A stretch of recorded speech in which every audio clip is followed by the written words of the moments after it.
Harold Godwinson, the man who reigned as King of England throughout the majority of the year 1066, was born in around 1022 AD, the second son of the powerful Earl of Wessex, Godwin. Though the exact date of birth is unknown, it's possible Harold may have been born at Bosham, the family seat in southern England, the church of which is depicted in the Bio tapestry and still exists today. The family origins, though, may have been in Sussex. The later rise of Harold himself to the throne of England is actually the larger chapter in a much larger tale of the rapid rise of the Godwin family itself, which began far earlier in the 11th century. Harold's lineage was half Dane, which gives us an early clue as to his father's rise. Godwin, the family patriarch, and incidentally a man covered in much finer detail in another video on this channel, was married to Gytha, a Danish woman related to Ulf, himself a Danish Jarl, who married King Cnut's sister, Estrid. Godwin had rose from a minor Anglo-Saxon thane to Earl of Wessex in the early 1020s, following the conquest of Cnut in 1016. Cnut's conquest had been the culmination of decades of Danish incursions under Cnut's father, Sweyn Forkbeard, as well as others. Indeed, Godwin's own probable father and Harold's grandfather, a certain Wulfnoth Cild, even acted as a sea commander against such seaborne attacks in the early 1000s, though he was ultimately forced into exile by machinations at the court of Ethelred the Unready, a series of events again covered in the Earl Godwin biography. Wulfnoth fled court with some ships and turned rebel, resulting in the rest of the English fleet being destroyed, and it was against this backdrop in 1014 that Godwin's improbable rise began. Godwin was actually very loyal to the native house of Wessex, serving King Ethelred's sons, Aethelstan and then Edmund Ironside, in the battles against the Danes. Indeed, it was this trait of stout reliance that attracted the eventual victor of these wars, Cnut, to the dogged young English noble. It's possible Godwin fought the Danes alongside Edmund at the decisive Battle of Ashington in 1016, which saw Edmund defeated due to treachery and eventually forced to cede all of England to the Danish prince, that is, bar Wessex itself, in a turnaround to the terms dictated by King Alfred way back in 878. Godwin's master did not long survive the stress and wounds of battle, dying in November soon after the agreement was made, which left the Witan of Wessex to elect Cnut, the obvious candidate, as king there too, thus unifying England under the new Danish regime. Cnut then purged all of the senior nobles in the period of 1016 to 20, including the treacherous Adric Striona, who was dispatched in 1017, possibly by the axe of Eric of Lade himself, Cnut's new Earl of Northumbria. Striona had switched sides several times in the earlier war for England, and had decisively betrayed Edmund at Ashington. Remarkably, however, Godwin was not only not among these men, but appeared to flourish under the new regime. In 1018, his name appears on Cnut's diplomas, and by the early 1020s tops them, replacing men such as Thorkel the Tall and Eric of Lade, Cnut's Scandinavian lieutenants. This survival was apparently down to Godwin's character. According to the Encomian Mi Reginae, quote, Cnut loved those whom he had heard to have fought previously for King Edmund faithfully, without deceit, and hated those whom he knew to have been deceitful and to have hesitated between the two sides. Godwin's loyal nature appears to have shone through, and indeed Godwin would remain faithful to Cnut even after the latter's death. By 1018 he was Earl of part of Wessex, and demonstrated his loyalty further by fighting directly for Cnut in his campaigns in Denmark in 1019, and then in the period of 1022 to 3. 1020 was a pivotal year as Godwin's star rose that bit further, with his authority extended to all of Wessex, incorporating its western shires. It was around this time that Godwin was given Gytha, Cnut's sister-in-law, as his wife. But Gytha was more than just a reward, but a significant gesture on the king's part. Gytha was the sister of Ulf, the man Cnut made Jarl of all of Denmark, or effectively ruler on his behalf. Ulf also happened to be married to Cnut's sister, their son, Cnut's nephew Sweyn, eventually succeeding to the Danish throne. The marriage then was just as much a political event as a reward, Cnut tying his English lieutenant closer to him and into his circle of Scandinavian earls. Harold was born early into this marriage, and the choice of his name is telling, given his father's ambitions and firm affiliation with the new Danish royal line.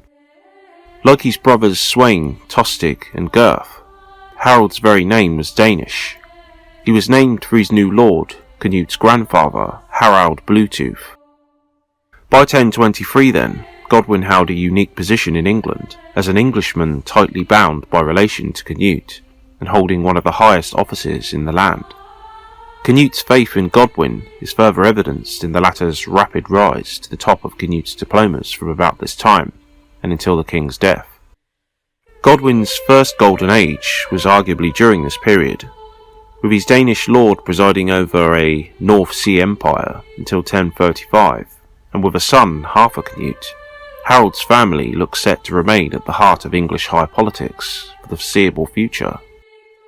As the second son of England's premier Earl, Harold thus may have justifiably hoped during the early 1030s as a boy that he would one day take his place as an Earl himself, though Sweyn, his elder brother, would likely inherit his father's own earldom of Wessex. Though we know now that this eventually came to pass, back in 1035, however, this future was under serious threat. Cnut perished in 1035, leaving the succession in effective dispute between two of his sons. Godwin initially backed the wrong side, supporting Cnut's absent son by Queen Emma against the resident pretender Harold Harefoot, son of Elfgifu, who was Cnut's other wife, or perhaps his concubine, who had a strong power base in the Mercian region. Eventually Godwin was forced to back Harold against Harthur Cnut in 1036, though he had to weather another succession storm in 1040, when Harthur Cnut set sail to lay claim to his father's crown. King Harold had conveniently died shortly before Harthur Cnut's landing, but Godwin still had to placate the new young monarch, which he did by gifting him a splendid ship. Unfortunately for the Godwins, another upheaval occurred just 2 years into this reign, when the older and native House of Wessex made an unlikely comeback under Edward, the last son of King Ethelred the Unready. Edward had fled England early in Cnut's reign and had spent the majority of his manhood in Normandy and what is today northern France, though he did make a failed bid to return in the upheaval of 1036. These events are important to briefly visit, given the latter impact that they would have not just on Godwin, but even on his son, Harold. Some 3 decades before the events that would immortalise his son, Earl Godwin would place himself at the centre of a tragic event that would darken both his and Harold's reputation: the capture and death of Alfred, son of King Ethelred and Emma, but more importantly, the brother of the future King Edward the Confessor.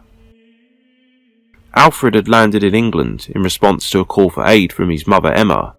Emma had been isolated by 1036, her son Harthur Cnut unable to press his claim to the throne, and Godwin wavering in his alliance with her. With Harold Harefoot being accepted as de facto king, Emma had found her influence vanishing and thus appealed across the Channel to her abandoned sons in Normandy.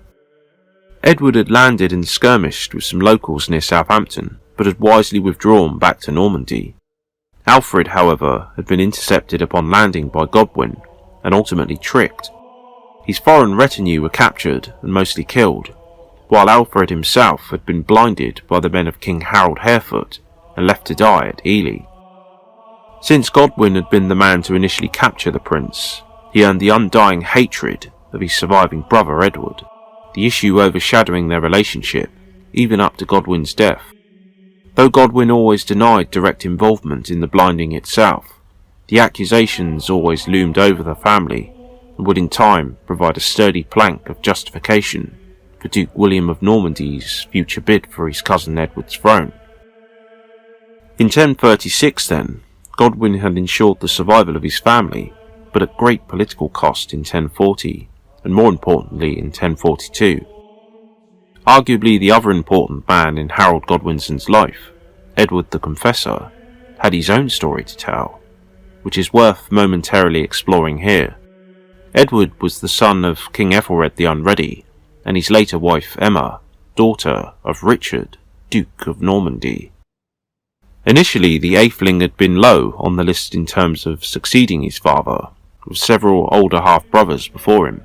By 1016, however, and the death of King Edmund Ironside, he had shifted to become a viable West Saxon candidate for the throne. But back then Cnut reigned supreme, and so it had been prudent for the young Atheling to flee into his long Norman exile. Since Edward was a nephew of a previous Duke of Normandy, this connected him to the later William the Bastard, born around 1027 AD, his mother Emma being William's great-aunt. Edward's long stay in the homeland of his mother arguably formed him culturally and politically, the Atheling speaking Norman French, perhaps even acting as one of Duke William's guardians earlier on in his reign in the 1030s. By the reign of his Danish half-brother Harthacnut, relations had warmed sufficiently for the king to recall Edward to court. This may have been done at the urging of their mother Emma, and due to Harthacnut's unpopularity upon his return. Edward then was perfectly placed in 1042 to take the crown with the Witan's support on Harthacnut's premature death. For Godwin, Edward's unlikely rise to the kingship was both a blessing and a curse. On the positive side, Edward was a king with no practical ties to England in terms of connections to local thanes and land, which therefore made him reliant on men like Godwin, who did have those things. However, there was also the huge matter of Alfred and Godwin's involvement, albeit indirectly. Godwin was mighty indeed, but not invulnerable, as there are other great men such as Leofric and Cild, whom Edward could theoretically turn to for support. Godwin, though, masterful political operator that he was, weathered this latest succession by offering his full-throated defence of Edward's claim. He also repeated his gesture to Harthacnut, offering Edward a similarly great ship, and as fine as that offered to his half-brother. Godwin thus secured his own power and that of his family, and it's now that the principal subject of our story comes into the full light of history. In return for his support, King Edward not only confirmed Godwin in his seat of Wessex, but also raised the great Earl's sons, Sweyn and Harald, to Earldoms of their own, as well as Beorn, his nephew. In addition, Edward married Godwin's daughter Edith on 23rd of January 1045, thus making the newly minted Earl Harald the brother-in-law to the king. Harald, in his early 20s, was made Earl of East Anglia, witnessing several royal diplomas between 1044 and 1045, with Godwin's second-born being named Dux, or Earl in these, from 1045 onwards. For the young Harald, this would have catapulted him into the political mainstream, placing him front and centre among the great men of the land, though not quite at the level of the three great Earls, his father Leofric and Cild. He was, in effect, the local representative of the king in this region, witnessing wills and land transactions, making legal judgments in the local courts, and leading the men of his earldom in times of emergency and war. That Harald was marked for greatness is perhaps not an exaggeration. East Anglia had not had an earl since Thorkel the Tall, 1021, but a serious threat remained from Scandinavia, even though Cnut's line had died out. Magnus of Norway had seized control of Denmark, could very well threaten England. Harold's appointment, then, shows the trust Godwin must have had in his younger son to suggest his instalment as Earl of this vulnerable province. Despite this, though, Harold was still a new man, and would have to work hard to secure the kind of local support that the likes of his father had in his own domain. Godwin, Leofric and Cild had ruled their earldoms for years, and through multiple reigns by this point, and had a strong local support that men like Harald, Sweyn and Beorn simply lacked. It's maybe, at least partly for this reason, that Harald around this time married Edith Swan-Neck, so named for her beauty. Edith, as the rich heiress of lands in Cambridgeshire, Suffolk and Essex, would help her new husband forge those vital local ties he needed as his career progressed. Beyond this, though, the marriage would prove a happy one, as unusually for such political arrangements, there was apparently genuine love between the pair, and they would go on to have a very large family. So, Harold was Earl of East Anglia, securing links in the area, but what exactly did an Earl do? Harold's time would have been divided between attendance on the king at court, usually at major Christian festivals such as Christmas and Easter. At these he would have witnessed diplomas. He also performed other military duties, such as leading the royal fleet as he did in 1049. As Earl, he would have also appeared at shire courts in East Anglia, supervising land transfers and executing royal orders. The later 1040s were somewhat of a golden age for the Godwin family then, with Harold's father perhaps hoping for a Godwinson heir to the throne, while controlling the south of England. Unfortunately though, this dominance was undermined by one of their own. Though King Edward had forged an uneasy alliance with Godwin, the conduct of Harold's older brother Sweyn in the 1040s did little to improve relations. Sweyn, as well as the crisis of 1051-2, are key events in the life of Harold's father Godwin. In 1046, Sweyn, Harold's elder brother, brazenly abducted the abbess of Leominster, another Edith, with his intention perhaps to marry her and claim her lands, as abbesses were often noble women. The move was widely condemned, and he was ultimately forced to release her, being exiled to the dismay of his father and to the enrichment of his cousin Bjorn and brother Harald. With Sweyn gone, Harald gained a share of his brother's forfeited lands, as did Bjorn, maybe as a consolation for Godwin. This incident, though, would be the first in a series of events that would pry apart the already fragile alliance between king and earl. Edward was already annoyed by Godwin's interference with royal justice, despite the universal consensus of condemnation of Sweyn. Another sensitive issue was Queen Edith and her childlessness. The primary role of a queen was to provide the kingdom with an heir and successor, yet no male heir was forthcoming. This put an added stress on relations, given Edward knew all too well that Godwin and his family would never allow an annulment to his marriage, especially given his father-in-law could still harbour hopes that a Godwin grandson would one day inherit the throne. Another dispute arose in 1047, with Godwin advocating the king assist Sweyn, his wife's nephew and king in Denmark, against Magnus of Norway.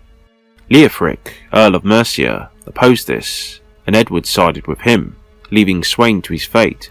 The latter indeed temporarily lost his kingdom to the anger of Godwin, who wanted to render him English assistance.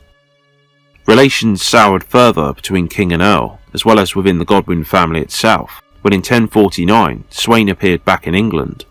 Harald, meanwhile, proved the opposite to the troublesome Sweyn, and was serving loyally in Edward's royal fleet, was sent from Sandwich in 1048 to deal with German raiders.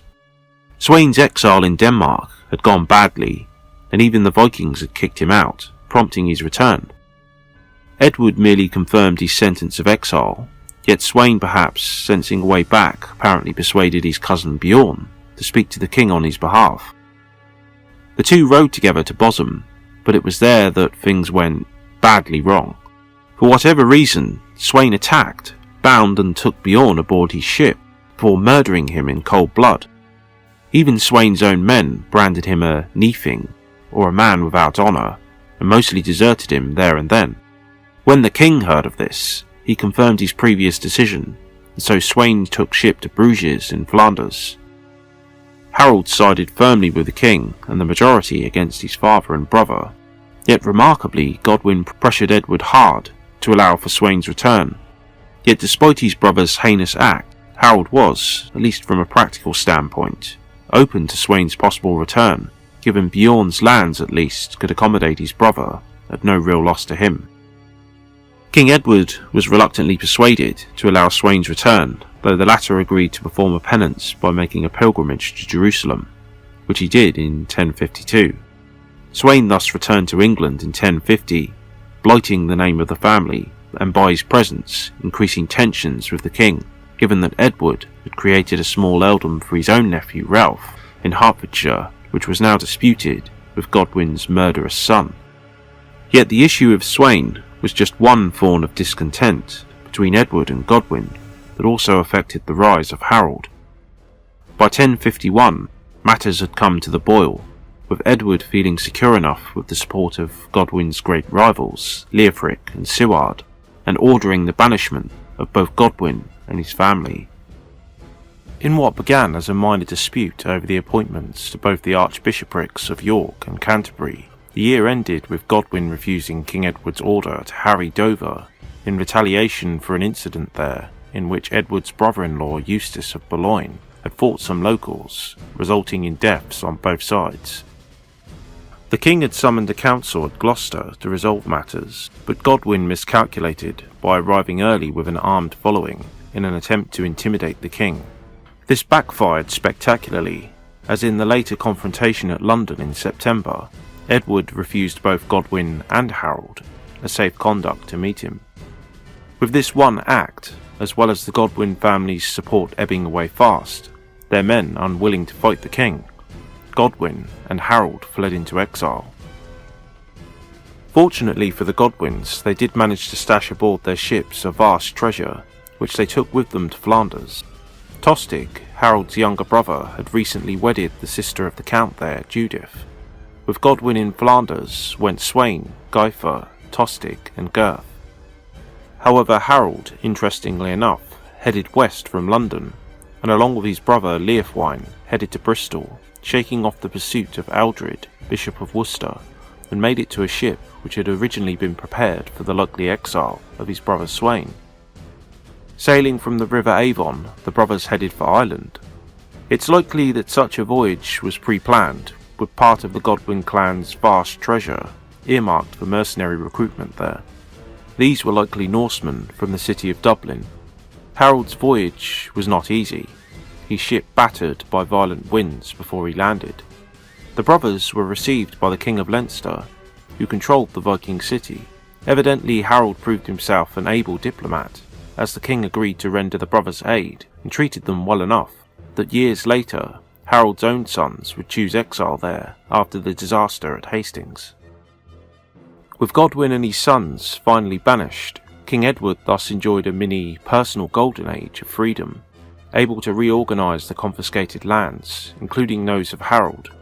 Edward reshuffled the territories of southern England, appointing a kinsman Odda as Earl of a territory comprising Somerset, Dorset, Devon and Cornwall, while his own nephew Ralph and Elfgar, the son of Leofric, Earl of Mercia, also gained from the Godwin clan's exile. Edward also wasted no time severing his marital link with the Godwin family by setting aside Edith at the likely urging of Robert, his Norman Archbishop of Canterbury. Edith was placed in the care of the Abbess of Wilton. Yet this freedom for Edward was fleeting. Both Harold and his father had not been idle in their exile. Both father and son had indeed recruited mercenary support and had a coordinated plan to take back control from Edward. Edward proved that he simply lacked the political intelligence of Harold and Godwin. While he initially had relied on the willing support of both the other great earls, Cild and Leofric, the two men had refought the events of the previous year, perhaps realising that they could be next if Godwin, arguably the mightiest of them, could be forced out. Another likely issue could have been distribution of the spoils, perhaps both men feeling they had benefited little from Godwin's banishment. Some collusion seems likely given neither great earl put up any real resistance to Godwin in later 1052. Godwin probed the south coast during the middle of 1052, briefly occupying Pevensey and then later the Isle of Wight. It was here that Godwin recalled Harold from Dublin and then began harrying his own former land, perhaps punishing those reluctant supporters from 1051. By September of 1052, events had replayed themselves once more, in an embarrassing inversion of the previous year's events, with Godwin negotiating directly with the people of London and then sailing up the Thames to await the king's response. As previously, the envoy appointed was Stigand, Bishop of Winchester, whom both sides apparently trusted, the bishop negotiating a humiliating climb down for the king. Initial negotiations clearly went well, as it prompted the flight of one of Edward's principal supporters during 1051, his Archbishop of Canterbury, Robert of Jumièges. His fellow Norman bishops, Ulf and William, at his tail, it was likely that the trio dragged the 1051 Godwinson hostages, Wulfnoth and Hakon, with them as they fled. Indeed, the Chronicle appears to mildly support this, recording the deaths of some royal thanes at the East Gate of London, men who perhaps tried to prevent this breach of royal trust, but had failed. On 15th of September, Godwin's victory was sealed, this time in the presence of the other great earls, Cild and Leofric. Bishop Stigand had done much of the legwork already, Godwin again swearing an oath that he had had no direct involvement in Alfred's death. Godwin was duly restored to all his lands and offices, as was Harald, though one notable exception was Sweyn. Turning the tables on Edward's Norman supporters, Archbishop Robert, along with Ulf, Bishop of Worcester, were deemed banished, as were Frenchmen resident in Herefordshire, who, though they had initially fled to their castles, once word of Godwin's return came to them, ultimately made their way north to Scotland. Another key winner of 1052 was Bishop Stigand, who subsequently became Archbishop of Canterbury, perhaps as a reward for his impartiality during negotiations. This event too would in time prove another nail in the coffin of Harold Godwinson, as Stigand retained his See of Winchester, this pluralism earning the wrath of several popes who excommunicated him and withdrew their recognition. Stigand's appointment is important as it formed part of the basis for Duke William of Normandy's eventual invasion in 1066. William would frame the invasion along the lines of a crusade, not only to bring a perjured Harold to account, but also to remove the false archbishop. This is amusing and clearly nonsense, however, when we consider that Stigand's removal was far from a priority for the new Norman king, 1066, and the pluralist archbishop would actually remain in office until 1070. Stigand was useful, however, for propaganda purposes, as he is famously seen in the coronation slide of the Bayeux tapestry, which implies the excommunicated archbishop himself crowned Harold, though even in England, Stigand's appointment was unusual, and he would never be called upon to perform the usual duties associated with his office, such as consecrating new bishops, at least apart from a brief period in 1058, when he was accepted by the incumbent pope. Meanwhile, deposed Archbishop Robert likely did everything he could to convince William back in Normandy that he was Edward's preferred heir. He also handed over his valuable hostages as a gift to William to prove King Edward favoured him. Robert, in addition, complained loudly to the Pope about his own removal and probably emphasised Stigand's pluralism, which resulted in successive popes condemning Stigand as aforementioned, and also to the general lowering of the reputation of the English Church up to 1066.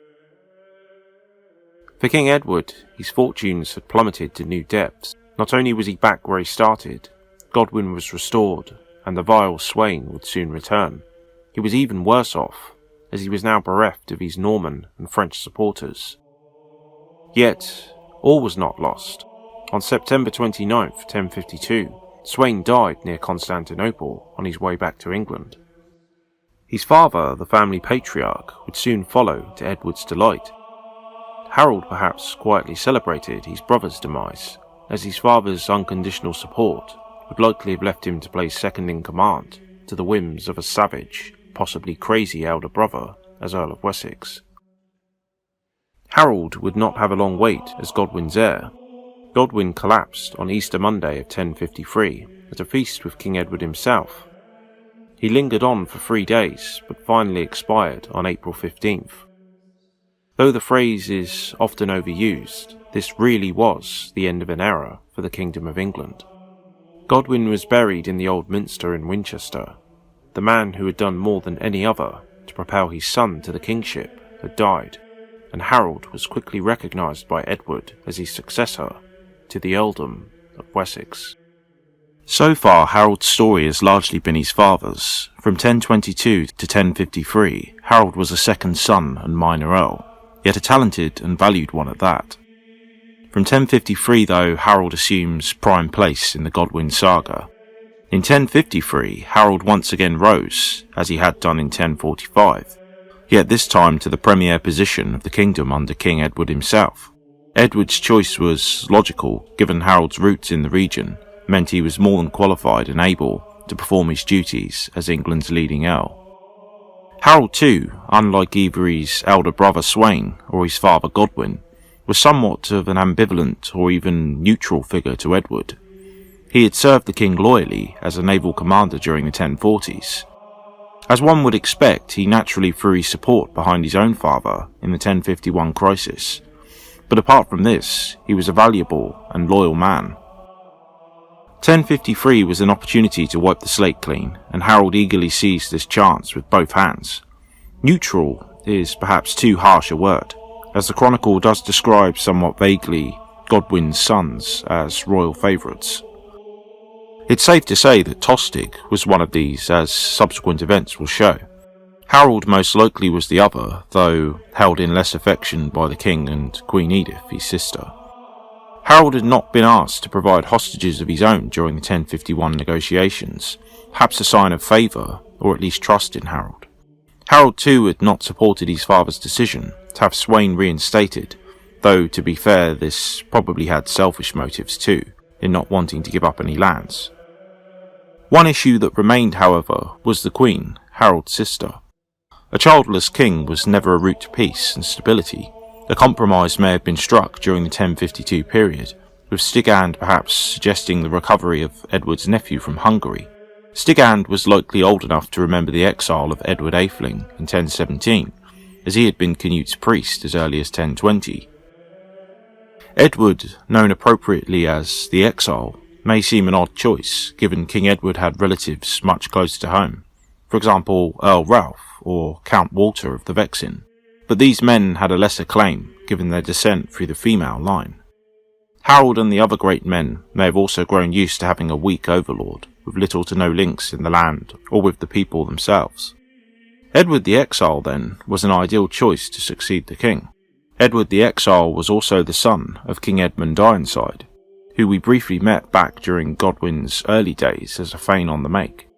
Ironside was still fresh in the memories of the people and considered a hero, so such a link was also in the Exile's favour, and would be a popular choice too for this reason alone. Eventually it was decided that Aldred, Bishop of Worcester, Harold's would-be captor in 1051, was to travel to the continent in 1054 to track down the location of the Atheling Edward. Meanwhile, in early 1055, another event would raise Godwinson power, Harold's power, to new heights.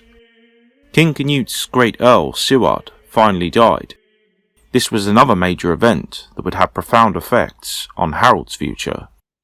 Cild had had suitable heirs in his son and nephew, but these had fallen with Ciud's invasion in Scotland to install Malcolm Canmore on the Scots throne.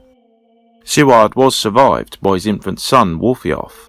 However, by King Edward's estimation, the boy would be easy meat for any turbulent Thanes or raiding Scots in the region, so it was a prime opportunity for the king to elevate his favourite Godwinson, Tostig, to high office. However, Tostig's elevation did not go completely unopposed, as Ælfgar, the man appointed by Edward to Harold's vacated Earldom of East Anglia, saw himself as slighted. From a rival family, Ælfgar had remained loyal to the king during the crisis, and even stood aside to allow Harold's restoration to East Anglia in 1052. He may have regarded himself as next in line for promotion to a major earldom, complained violently to the king, thus earning his own banishment. Chronicle E even states that Ælfgar was charged with treason, though this hardly seems likely given his previous firm loyalty, and the relatively mild criticism of Tostig's elevation from nowhere to a major earldom. Ælfgar's loud complaints were perhaps not without cause too, from a non-Godwinson perspective that is, as Tostig's appointment would see Godwinson power vastly increased. To understand why men like Ælfgar may have been perfectly justified in their outrage, we need only look at the wealth and rapid expansion of Godwinson power after 1053. The basis of power in all agricultural societies, including King Edward's England, was land ownership, in that it provided all the basics, such as food, clothing, as well as other manufactured products for life. But it also stitched the tapestry of dependence together. A lord's holdings actually worked by tenants, or their tenants and freemen or slaves in turn. The later Domesday Book records Harold's landholdings in 1066 as valued at £2,846, his men holding an additional £836. Total value for Godwin family holdings in 1066 was £5,187, with a further £1,428 held by their men. King Edward, in comparison, held lands worth £3,840. Elfgar, meanwhile, mirrored Earl Harold's earlier exile, making his way to Ireland to gather mercenaries before returning and allying with the Welsh prince Gruffydd ap Llywelyn of northern Wales. The two jointly invaded England, being met by Earl Ralph near Hereford and beating back King Edward's nephew. With Ralph's defeat, King Edward had to look elsewhere for the defence of England's western reaches. Earl Leofric, the ageing and probably dying Earl of Mercia, was also Elfgar's father, and so could not be trusted to hold his own blood at bay. The natural choice for Edward was his greatest Earl, Harold Godwinson. Harold advanced cautiously, unlike his later lightning campaigns against Harold Hardrada and Duke William. This was Earl Harold's first major campaign, and was unspectacular, if still effective, in restoring the peace. He moved into Hereford and refortified the area against further raids, while also forcing Gruffydd's withdrawal west into southern Wales, which he had recently wrested from his rival. Negotiations soon followed, with Gruffydd perhaps gaining some frontier territory in exchange for peace. Importantly, Elfgar was mollified with the restoration of his old earldom of East Anglia, though on condition he accept Tostig as Earl of Northumbria. Harold had shown himself to be more than a mere warlord, but instead an effective statesman and diplomat, restoring the peace to Godwin's advantage and with few casualties. On February 10th, 1056, the Bishop of Hereford died, and Harold reinforced the Hereford region by having Edward appoint his former personal chaplain, Leofgar, to the bishopric. Harold probably hoped the more worldly and militant Leofgar would provide a solid check on any more raids coming from Gruffydd's direction. But this plan worked too well, given Leofgar was the one launching his own foray into Welsh territory, his over-eagerness costing him his life on June 16th, 1056. The defeat of Leofgar's small force prompted a huge response from both Earls Harold and Leofric, who gathered their own hosts to meet any counterattack. In the event, Gruffydd was content not to advance into the area, and instead accepted Harold's compromise that he, Gruffydd, be recognised as Lord of all Wales, in exchange for his acknowledgement of King Edward as his overlord. Gruffydd was thus temporarily caged, which left Harold free to focus on greater matters, namely the succession to King Edward's throne. Ealdred, Bishop of Worcester's mission in 1054, had been a failure, yet by late 1056 it was resolved that Harold himself would go on the dangerous and costly mission to locate and recover the Atheling. The main points of evidence that it was Harold himself who made the trip are firstly the mention of a Harold on a diploma of his brother-in-law Baldwin, Count of Flanders, in November of 1056, and the fact that we know Harold visited Rome at some point during this period. In any event, the Atheling did indeed return to England sometime before September 30th of 1057, along with his family, this being the date of the death of Leofric, Earl of Mercia. No sooner had Edward the Exile returned, though, did he suddenly drop dead in London, an event that may at face value seem suspicious. Harold is sometimes pointed to as the prime suspect in the exile's quick death, though this is unfair, especially considering the possibility Harold himself had retrieved him. Factor into this the propensity for men of this ancient line to die young anyway. Merely perusing the line of kings immediately preceding King Ethelred the Unready confirms this. Edward's sudden demise is not that strange. Factor also into all of this, the Atheling had probably just undertook an 800 or mile so journey from his home in Hungary too, and we can see that this is not that fanciful. All was not completely lost anyhow, as the exile did have a ready-made family available, though his son Edgar, King Edward's great-nephew, was still a young child, and so with a bit of luck, the ageing Edward could live long enough for his great-nephew to succeed him as a young man. Meanwhile, Leofric's death elevated the prickly Elfgar to his father's earldom, though not through hereditary right, but through the king's choice.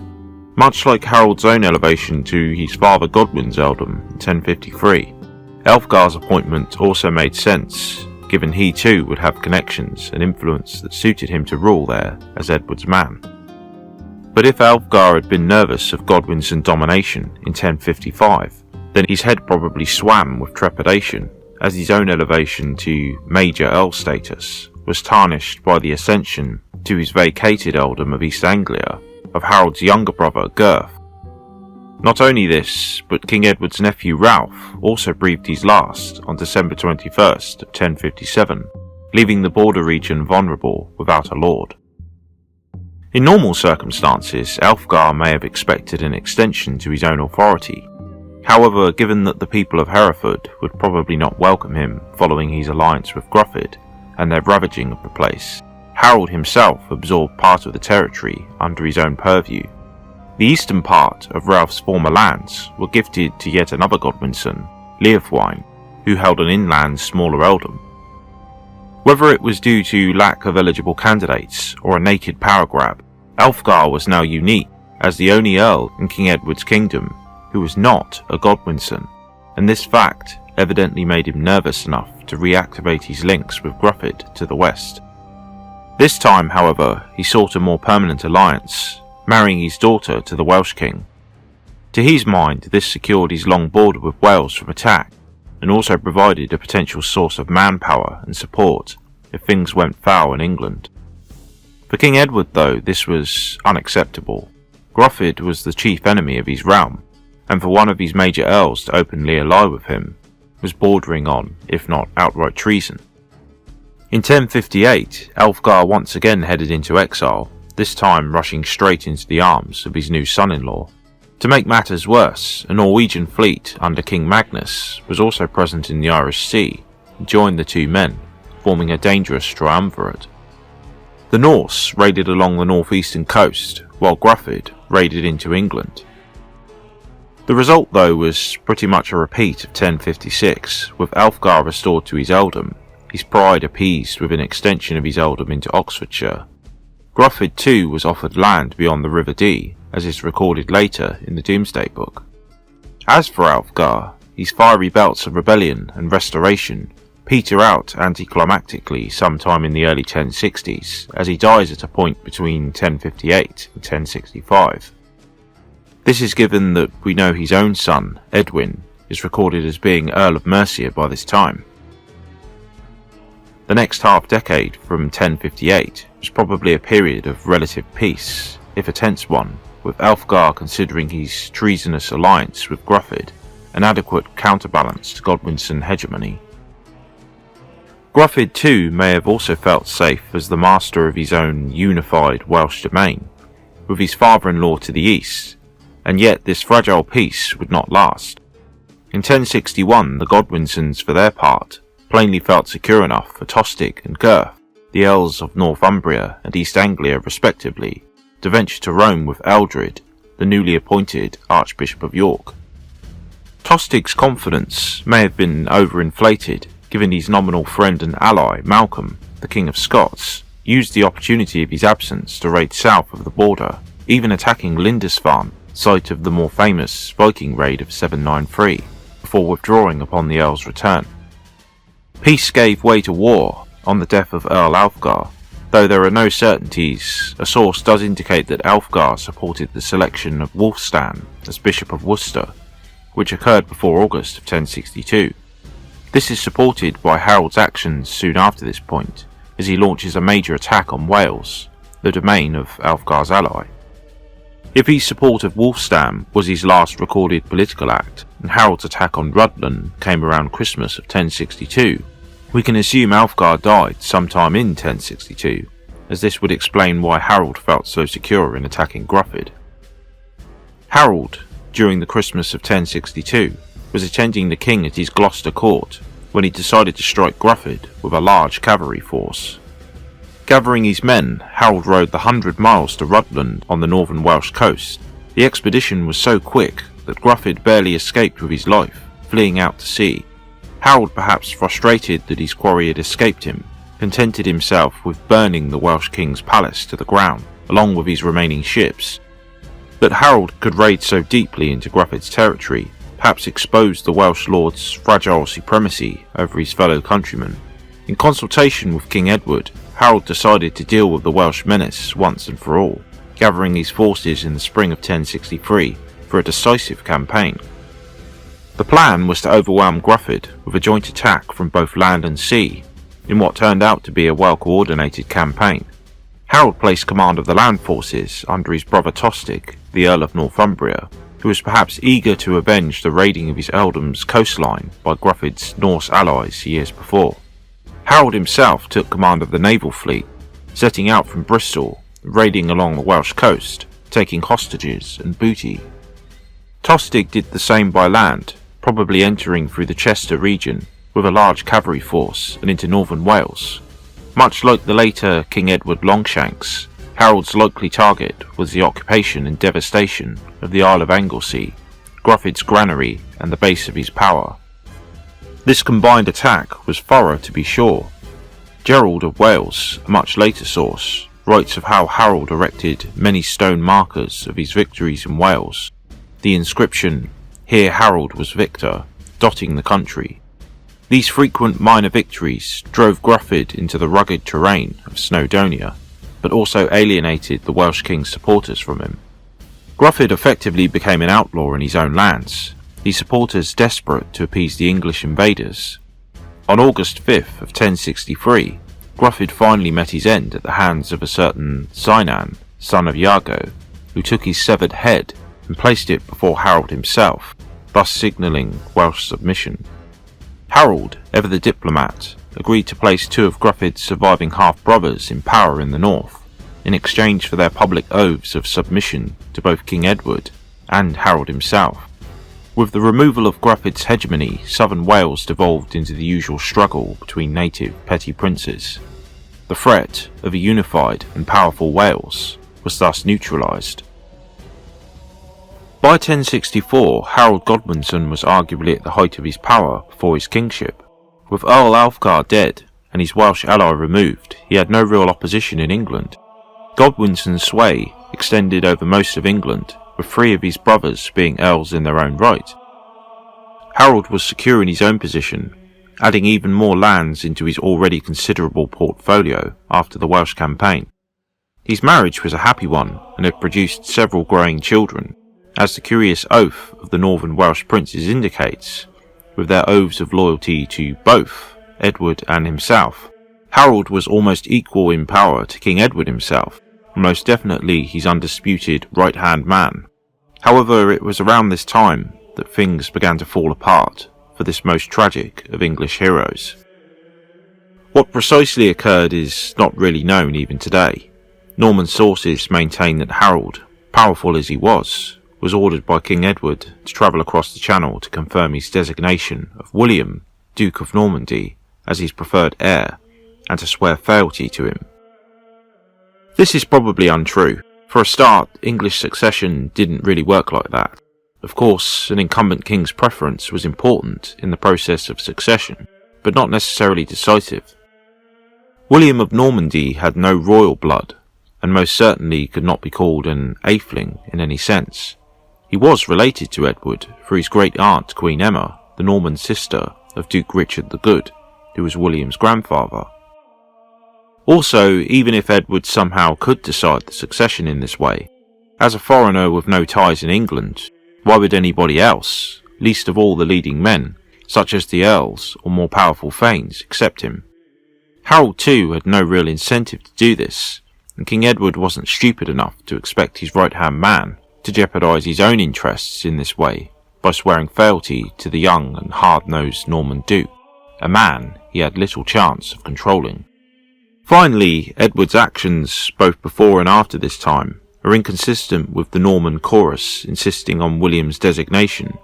If Edward had sent word to William, or even received his cousin at court in 1051 or 52, then why bother with the whole Edward the Exile business? Also, why keep Edgar, his great-nephew, around?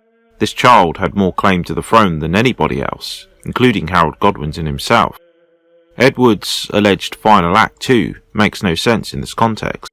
Did he have a last-minute change of heart when he had allegedly made Harold his successor in January 1066 as he lay dying? So, if Harold wasn't heading across the Channel to confirm William's succession, why was he there? An accident is one possibility. Harold was no stranger to service as a naval commander at sea. Being swept away and shipwrecked was not that incredible. Another possibility is that the trip was simply diplomatic and personal.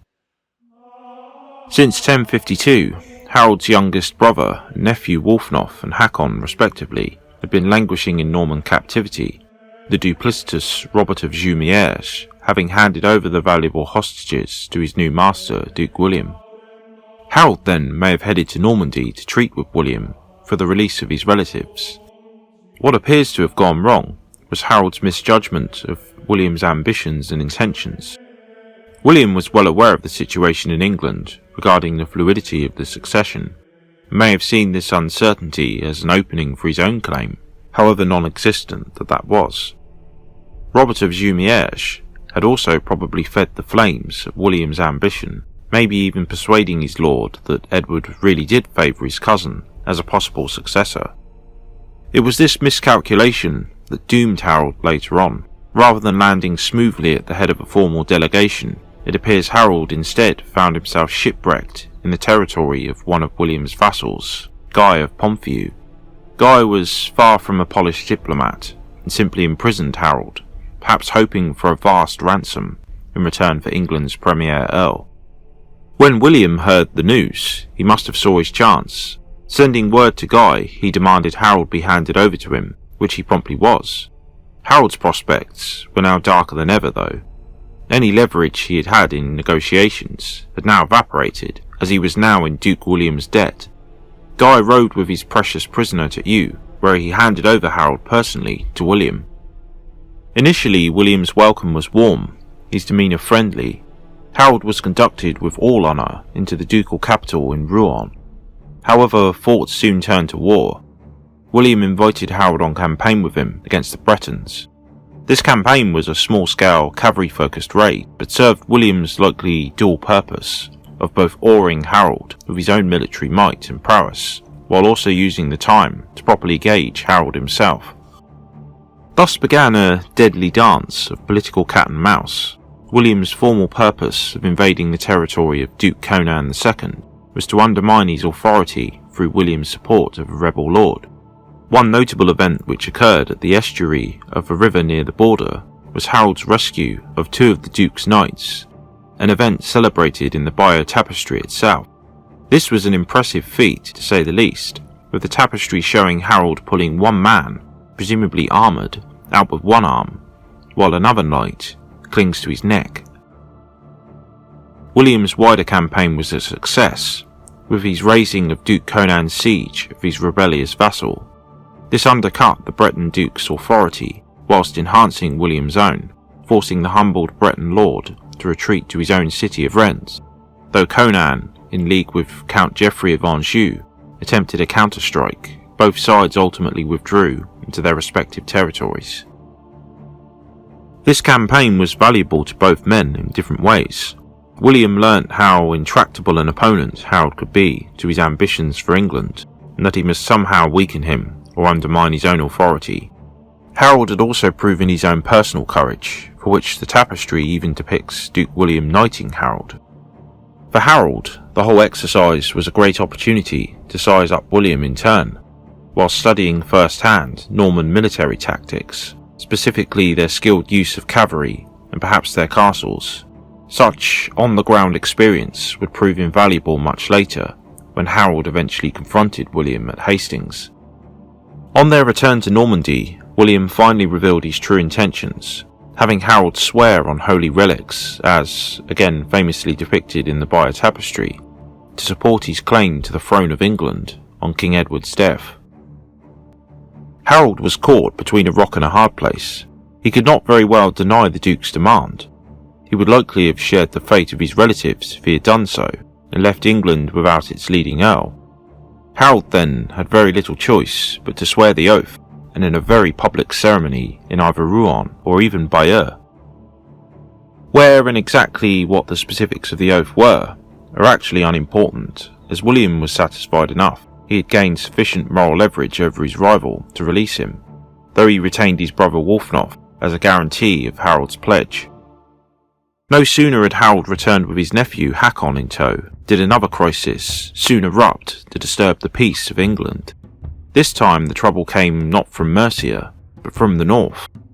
Tostig, Harold's younger brother and King Edward and Queen Edith's favourite, had ruled Northumbria now as its Earl for about a decade, but his tenure had proved deeply unpopular. Tostig had been appointed Earl in 1055 after the death of Earl Cild. Cild, like Tostig, had no real connections to the region, initially given authority of the York-centred earldom in the southern portion of the province, before seizing the entirety of Northumbria after the death of Earl Ealdwulf in 1041. Tostig's lack of local connections, then, does not explain why in 1065 the men of both York and Bamber regions rose in rebellion. Tostig's term began well, with his appointment of a certain Copsey as his deputy, anchoring him to his new province, Copsey being a local and prominent landholder. Tostig also secured the support of the important See of Durham by showering lavish gifts on St Cuthbert's Church, whilst supporting Ethelwine, King Edward's choice as the new Bishop of Durham, over an unpopular predecessor. Tostig also maintained good, perhaps too good, relations with King Malcolm of Scotland, even escorting him south in 1059 to swear loyalty to King Edward. The two also declared that they were sworn brothers, in an act that obviously provided a basis for conflicting loyalties should conflict arise in the region. Apart from 1065 itself, there are no recorded instances of serious opposition to Tostig's rule, with the local church even gleefully supporting Tostig's stringent enforcement of law and order. Two instances of possible genesis for resentment were perhaps, firstly, the ravaging of the western Northumbrian coast by a Norse fleet in alliance with Earl Alfgar. Secondly, and more seriously, was King Malcolm's raids into Northumbria during Tostig's 1061 absence. That Tostig was sloppy in responding and gave no real retribution for his sworn brother's attack did much to lower his reputation with his own people. Tostig's political murders of leading men and his sister Queen Edith's murder of Gospatrick, another leading man, at King Edward's court in 1064 before that, was later used as a justification for the rebellion, though the true spark of the rebellion was Tostig's tax policy. Previously, Northumbria had only been obliged to pay about half as much tax as the other regions of the kingdom. This seems unfair, but was perhaps a privilege afforded to the relatively independent northern regions of York and Bamber, who had been the last Anglo-Danish areas incorporated into the English kingdom a century before. It may also be simply because the earldom itself was not as rich as its southern counterparts, hence its lesser obligation. Another factor could have been Tostig's relationship to King Edward. Since revenue to the king would be increased, and around a third of the taxes went to the Earl, Tostig too was set to gain substantially from the rise. Given his stricter enforcement of law and order, as well as his probable expenses incurred during his participation in the Welsh campaign of 1063, such an influx into his own coffers was perhaps welcome. Whatever the reason, Tostig evidently saw the imbalance and intended to right it by effectively doubling Northumbria's taxes. Then, as now, a tax hike was deeply unpopular, and three local thanes emerged as the principal leaders of the revolt: Gamalbjorn, Dunstan, and Glunian, all large landowners. Sources indicate that Tostig vigorously enforced this new rate through forced payments and even killings, which made revolt all but inevitable. It began when Tostig removed south to deal with some business at court. The Earl stayed on to hunt with the king in Wiltshire, which provided ample time for the rebels to strike. On October 3rd of 1065, the thanes of Yorkshire and the rest of Northumbria descended on York itself, quickly taking over the city and murdering Tostig's officials and housecarls, whilst seizing much of the treasury. Following this initial bloodbath, the rebels considered how to legitimise their rising and found sympathetic ears in the Earl Edwin and his younger brother Morcar. The Mercian sons of Earl Alfgar had their own personal motive for wanting Tostig deposed, given the Godwinsons' rivalry with their father that began with Tostig's promotion over him in 1055 to begin with. The rebels now called on Morcar to be their Earl and to remove the hated tax. This may seem strange on face value that the Northumbrians would elect another outsider as their Earl, but in fact it was likely a calculated move designed to appease the probable significant opposition anticipated to their outlawing of Tostig. By allying themselves with the second most powerful family in the land, they hoped to leverage greater support for their revolt than they could ever get with a native Northumbrian candidate. The rebels were right to be nervous. Tostig was a favourite of King Edward and Queen Edith, his sister. His brothers also ruled most of England, and his elder brother Harald was second only to the king and a proven general and power broker. Nevertheless, the rebels advanced south, meeting up with Edwin, who was supported with his full force and some Welsh allies at Northampton. Soon after, Earl Harald arrived, but alone and with the obvious intention to talk, not fight. Though it's likely that Tostig enjoyed great support to begin with, as Harald talked at length with the men of Northumbria, it soon became clear that they would in no uncertain terms accept Tostig back as their Earl. At a later council of Oxford, Harald made one of the most important and fateful decisions of his life. Despite his initial support for his brother, he recommended that King Edward give in to the rebels' demands, or instead prepare for civil war. King Edward was notably willing to consider the latter option to restore his favourite, but Earl Harald was not. This explosive revelation must have been a galling shock for Edward, the Godwinson family, and especially Tostig himself.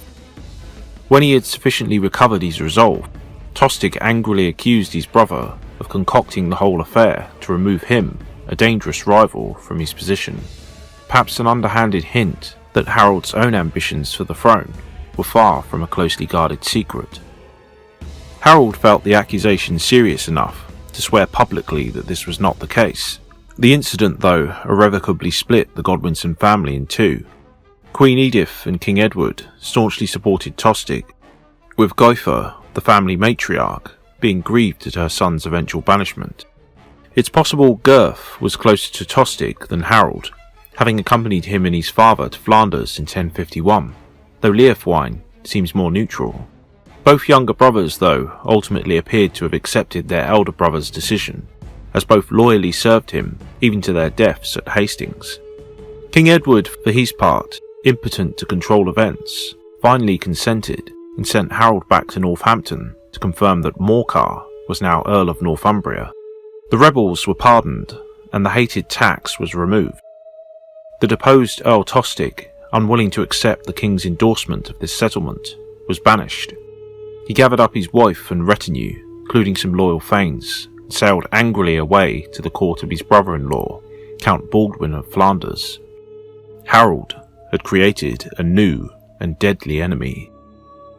Tostig's deposition and exile clearly affected the king, as soon after, in November of 1065, Edward's health began to decline sharply. For Harald, the succession must have loomed large in his thoughts. Even if he really did have no designs on the crown himself, he must have considered the alternatives as wholly unpalatable in terms of retaining his own considerable power. The Atheling Edgar was present, but still an untested teenager, and certainly not fit to meet the threats of William, Duke of Normandy, and whoever else may come. Harald could have thrown his support behind the Atheling as a minority king, positioning himself as regent, but that still left open the possibility for others to undermine him, if not now, then certainly in the future. Yet if Harald wanted to secure the support for his bid for the crown, he would have to convince the leading men of the realm that he, and not Edgar, was more appropriate in these uncertain times. Given the context of the succession, Tostig's angry accusation about his brothers having one eye on the throne during the 1065 negotiations is not wholly unreasonable. The support of his brothers Gurth and Leofwine was a given. They had backed him recently against their brother Tostig. However, despite his recent negotiation of Morcar's rise to the Earldom of Northumbria, He couldn't be absolutely sure of the brothers' support, given both their families' turbulent past. Fortunately for Harold, the Christmas festivities had ensured a full attendance of all the earls, including Edwin and Morcar. This required all of Harold's legendary diplomatic skills. In addition to using the same arguments he had in his own considerations, that Edgar would be easily swept aside in the event of an invasion, he also promised the brothers that even if he became king, he would not restore Tostig to influence, which secured their influence indefinitely. To seal the deal, Harold also agreed to marry Alditha, another Edith, their sister, and the widow of Gruffydd, the defeated King of Wales and Harold's old rival. This support tipped the balance, but did not utterly assure Harold's accession. He still had to convince the majority of the bishops and laymen that a Godwinson on the throne was good for them. Crucially, Harold most likely already could count on the support of the man who would actually crown him as king, the Archbishop of York, Eldred. Stigand too was a practical man, and though, as a controversial archbishop, he could not crown Harold himself, his support was still vital. Finally, there was another man's support that would all but seal the deal, the dying King Edward himself. While the wording is ambiguous, with Edward merely commending the care of the kingdom and his wife to his senior earl, this is often interpreted as designation. Even the Bayeux Tapestry itself, a nominally pro-Norman source, depicts Edward touching Harold's hand, a possible mark of favour. On January 5th, 1066, King Edward finally perished in his bed. The next day, January 6th, saw two major events in Edward's beloved Westminster Abbey. The first was the king's funeral, and the second was Harold Godwinson's coronation. That Harold was crowned in Westminster, the first in a long line of monarchs to be so, is likely, since if it was in St. Paul's, then this would have involved a disruptive move from one place to the other, with separate services and such. Harold most probably felt a coronation straight after his predecessor's funeral made sense to associate his new regime with the last one, providing a sense of smooth continuity. The ceremony was performed by Eldred, Archbishop of York, rather than Stigand, Archbishop of Canterbury. Stigand would have been the natural choice if he was not under the wrath of the papacy, due to his pluralism in also holding the bishopric of Winchester. Eldred was perfectly qualified to perform the ceremony, and, despite the famous depiction in the Bayeux Tapestry, it seems highly unlikely that Harold would allow his reign to begin with a coronation by a controversial archbishop. Harold's feelings about Stigand are also mirrored in his choice of the Archbishop of York to consecrate his new foundation at Waltham in 1060. Indeed, William the Conqueror himself also sought the services of the Archbishop of York later that year at his own coronation, and there is no reason to doubt King Harold acted any different. So we've reached the final and most famous year of Harold's life, and the pinnacle of his political career, yet now perhaps is a good time to reflect on the man behind the history. We've charted his rise as an able and devoted second son to Earl of East Anglia, exile, and then second most powerful man in England. But what of Harold personally? This broader question essentially boils down to two questions of what he looked like and what we can tell, if anything, about his character. These questions will always naturally be difficult to gauge, considering a man, albeit a very famous one, who lived nearly a millennium ago. The Norman sources are understandably biased, however, even so we can deduce much about our tragic hero. What did Harold look like? This is maybe the hardest question to answer, the two visual sources that inform us being the king's depiction in the Bayeux Tapestry, but also his image on the coinage of his brief reign. Both of these depictions share enough common features to provide a sound basis for description. They show Harold with long hair and a moustache in the style of an Anglo-Saxon noble. The moustache itself was representational of a warrior.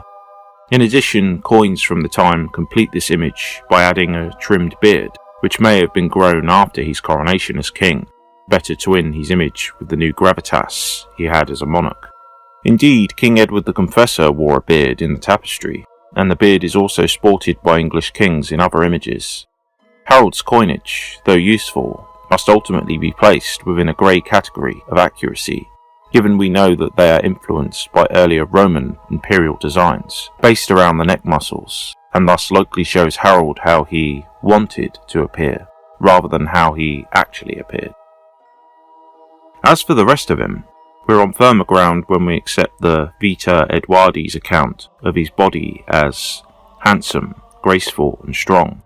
This source commissioned by Harold's own sister, Queen Edith, widow of the Confessor, who may very well have provided information for the author personally, or the author may simply have observed directly. Harold was taller than his brother and later enemy Tostig, and well practiced in endless fatigues. Harold's physical prowess is probably where we're most safe in our imagining of this tragic king. The Norman biotapestry famously depicts Harold wrenching two knights from quicksands near Mont Saint-Michel, both at once. His strength and endurance would further be evidenced, as we shall see, in 1066 itself, with two epic journeys of around 190 miles, and fighting a battle at the end of each of them, with perhaps just a couple of days' rest before he's moved from London into Sussex before Hastings. Factor into this his age at the time, around 44 years old, which though not old by modern standards, was far from young back then either. So, though we're not overly endowed with detail on Harold's physical appearance, we can work out some details. But what of his character? The Vita Edwardi describes Harold as wise, patient, merciful, courageous, temperate and prudent, yet ruthless with his opponents. The third and fourth traits almost go without saying. He treated various times with his enemies, and perhaps cemented his reputation as merciful conclusively with his sparing of Olaf Haraldsson and the surviving Norwegians in the aftermath of Stamford Bridge. Harold was courageous and decisive, taking the initiative in his earlier Welsh campaigns and later in 1066, as we know. Yet it's worth emphasising that Harold too was personally brave. In this era, leaders were of course supposed to lead their men in battle, and even get stuck in from time to time. But Harold negotiated directly with the Northumbrian rebels at Northampton, with no significant military backing, showing he had great physical courage too. A similar point could be made with the 1064 campaign, in which he personally campaigned with Duke William of Normandy, and also impressed his later enemies. That Harold was prudent is also probably a fair label, given his talents as a diplomat and politician. Before decisively dealing with Gruffydd, he had appeased him, securing temporary periods of peace. Even back in 1051 to 1052, he spearheaded preparations in Leinster, successfully ingratiating himself with the king there, fielding a large following when he linked back up with his father. Finally, and perhaps his most significant, yet tragic, diplomatic coup, he averted potential civil war in late 1065 and forged a union of the two leading families of England. That Harold was wise is ambiguous though, given subsequent events, such as his passage over to Normandy in 1064 and his quick response to William's presence in Sussex prior to the Battle of Hastings. A decent argument could be made to say he was not particularly wise or patient, at least in this context. One thing we do know about the psychology of the man was his warrior's mindset. We have explored the prudent and diplomatic side of Harold, yet the device on his own personal banner was the image of a warrior or armed man, worked in pure gold and jewelled. Harold was, in the end, a man of his class and time, heavily steeped in the English and Danish martial traditions. Two of Harold's sons bore significant names in this regard, Edmund and Magnus, both of which were not family names. Magnus is almost certainly after Magnus of Norway, who himself bore the name in imitation of Charlemagne himself. Edmund probably came from an admiration and veneration of the Ironside, the dogged rival of King Cnut and his own father's former lord. Yet Harold was not merely some broad-chested and mindless warlord, and seems to have consciously elected, upon his accession, to emphasise his dual personality.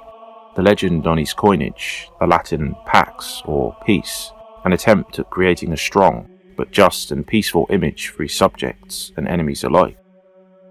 Harold, though, was still just a man, and like any man he had flaws. According to the Vita Edwardi, he did have a tendency to keep his own counsel, to the jeopardy of his own plans or intentions, as well as a loose regard for swearing oaths. This latter charge is likely unfair. Harold did indeed almost certainly swear some kind of oath in 1064, though no English sources record his Norman visit. Yet as we have seen, Harold was likely placed in a position where, if he hadn't sworn his oath, he would never have left Norman confinement. Harold appears to have felt perfectly justified in rejecting his oath, given his subsequent actions, and may have sought and received absolution for it upon his return to England. It's hard then to see this flaw as not tinged with the black brush of hindsight. Was Harold particularly devious and faithless? The vitriolic Norman sources' characterization of Harold as base and vile are largely based on this perjurer aspect of his personality, though this can largely be ignored by unbiased observers.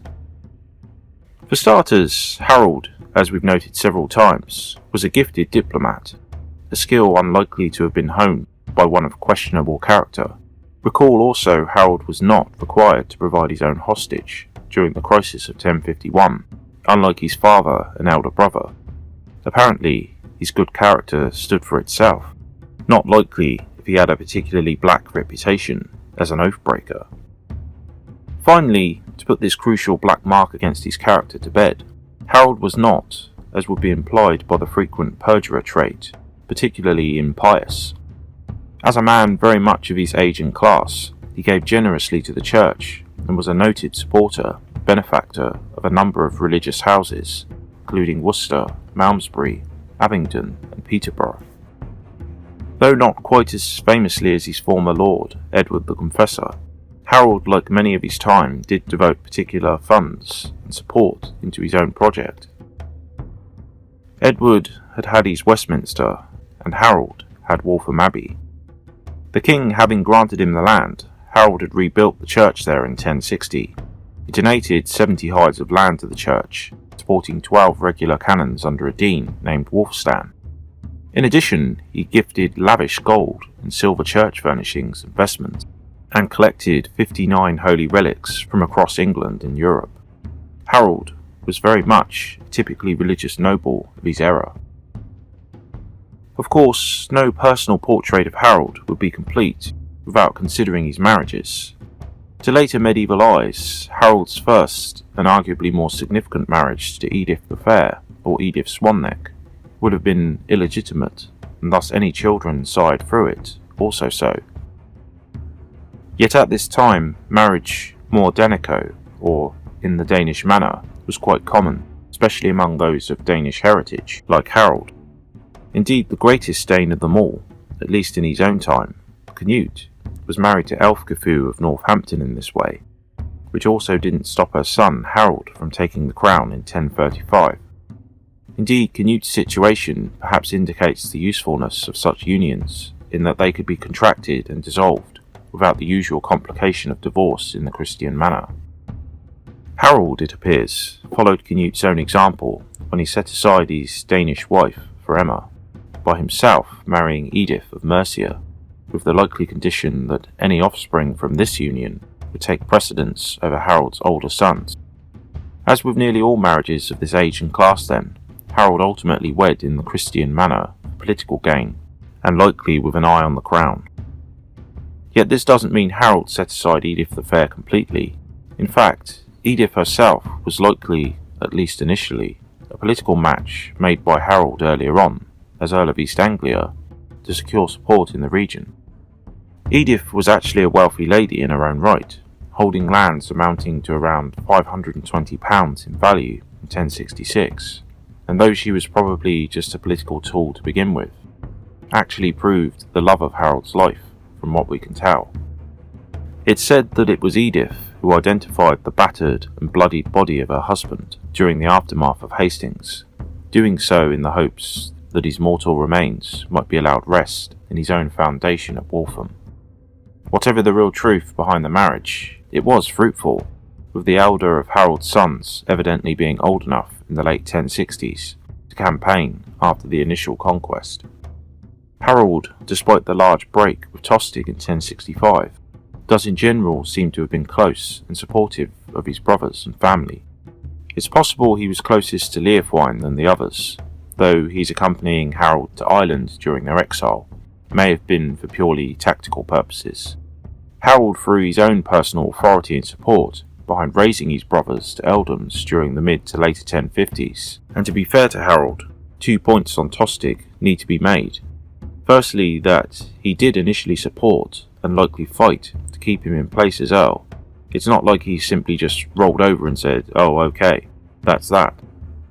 Secondly, even at Stamford Bridge, prior to the battle, he did offer Tostig restoration of his earldom and then some, offering his estranged brother a third of England if they reconciled. Not the actions of a callous individual looking to cut off his sibling once and for all. In terms of friendships, one sticks out: his association with Ealdred, the man who almost certainly crowned him in early 1066. From what we can tell, this link begins in the 1051 period, with Ealdred charged with capturing the young noble in his capacity as Bishop of Worcester, though he's described by the chronicle as either not being able or even unwilling to.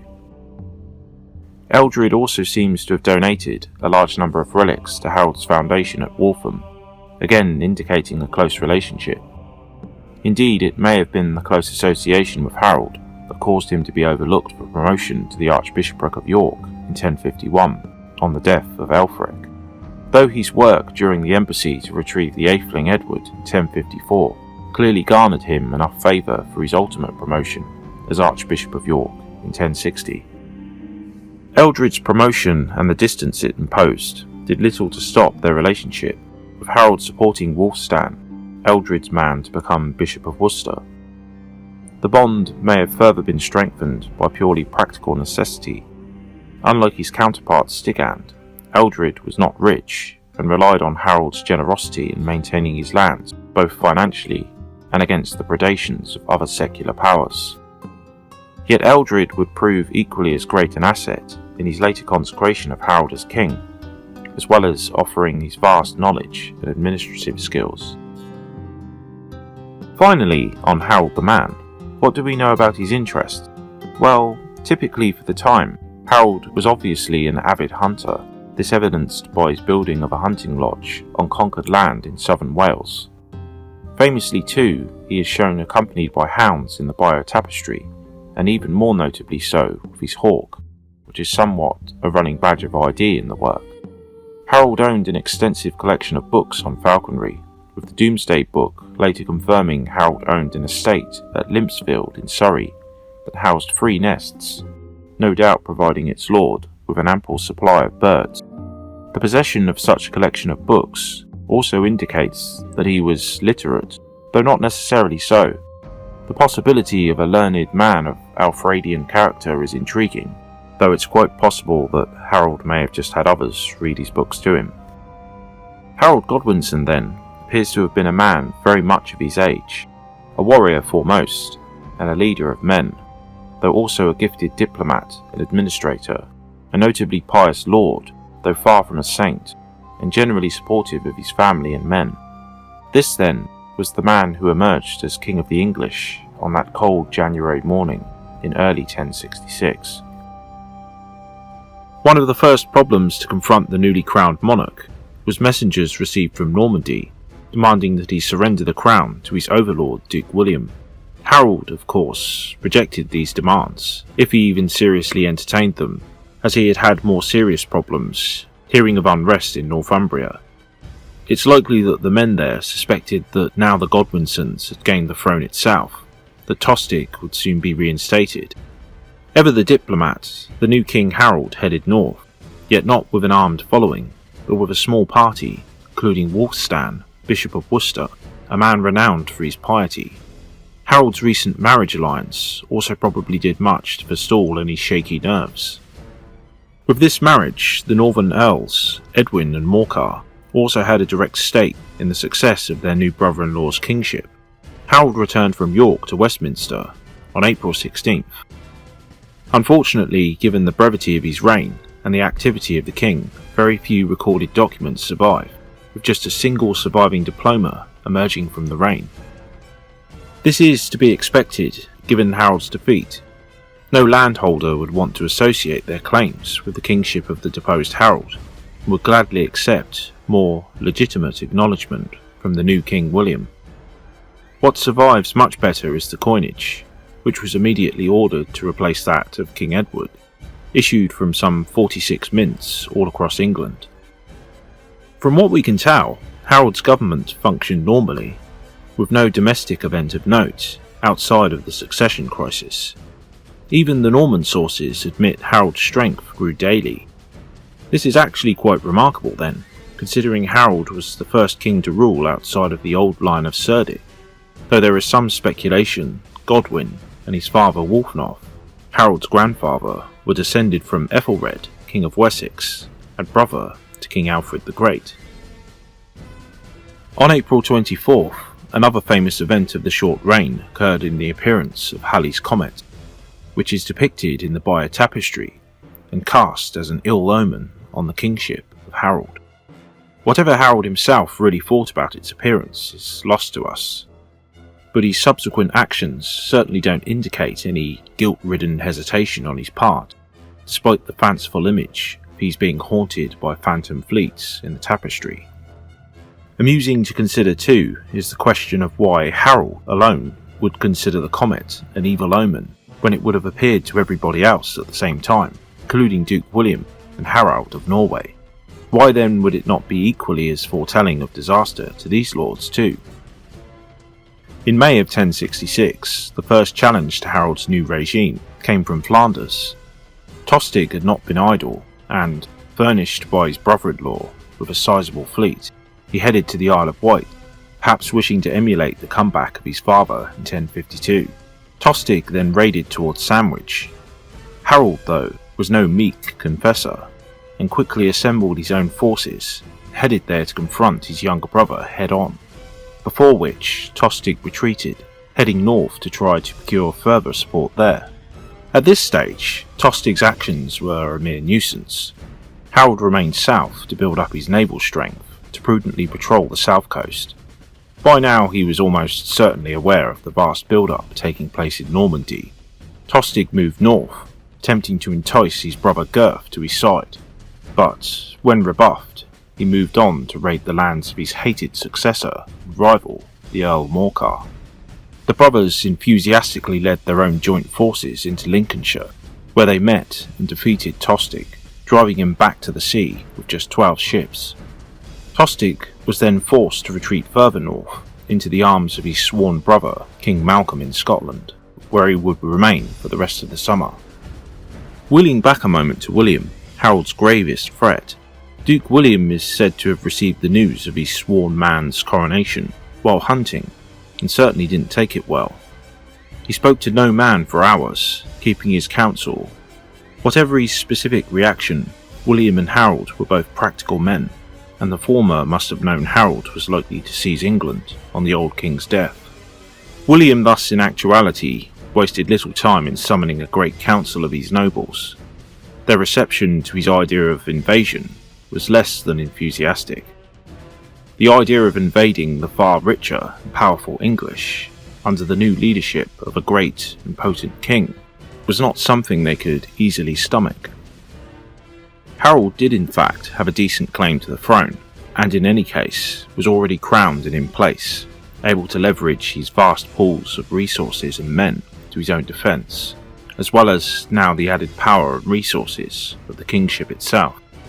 William, however, was wily and effectively went over both Harold and his vassals' heads by reframing the invasion as a religious matter.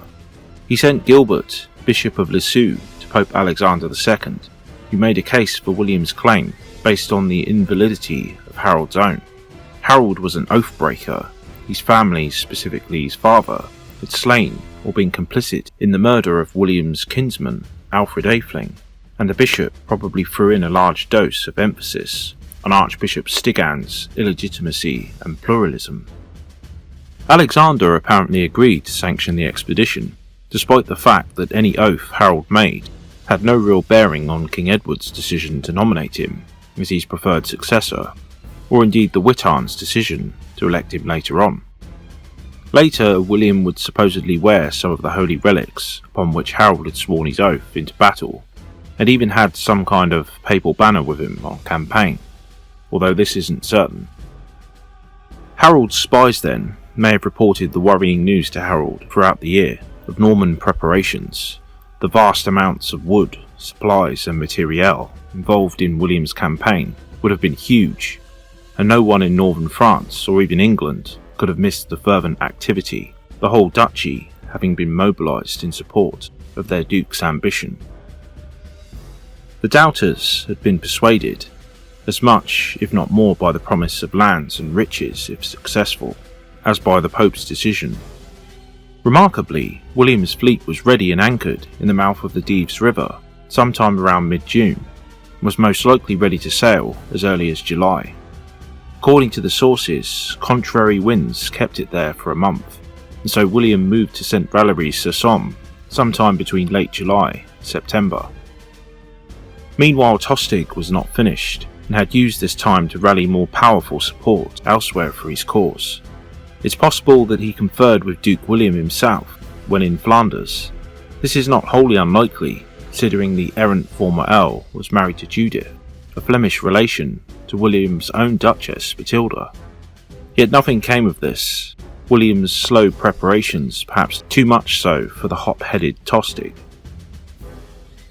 Tostig instead either visited or contacted the kings of Scandinavia, firstly Sweyn Estrithson, another relative through his mother Gytha, and King of Denmark, and then, famously, of course, Harold Sigurdsson, the mighty King of Norway. Although it took some initial convincing on his part, Tostig was able to finally enlist the support of the giant and legendary King of Norway. Harold agreed that, in exchange for the restoration of his earldom and a position as his number 2, Tostig would support him as King of England, his flimsy claim deriving from the agreement made between Hardrada's dead nephew Magnus and Harthacnut back in 1036, when both men decided to accept each other as their heirs. In any case, Hardrada was an experienced military man, having served long years abroad in the service of the Eastern Roman emperors as a member of the famed Varangian Guard. The Norse king had even fought and was supposedly wounded in his first battle alongside his brother at the Battle of Stiklestad, aged just 15 in 1030. At 6'6", fighting under the raven banner of his ancestors, Tostig must have felt smugly assured that he had found the perfect man for the job of humiliating his treacherous brother and taking from him the kingship, just as Harald had helped to take away his earldom. Hardrada agreed to rendezvous with Tostig sometime in July or August of that year in the Humber estuary. But what of William? The Duke remained rooted to the Norman coast at St. Valery until late in September.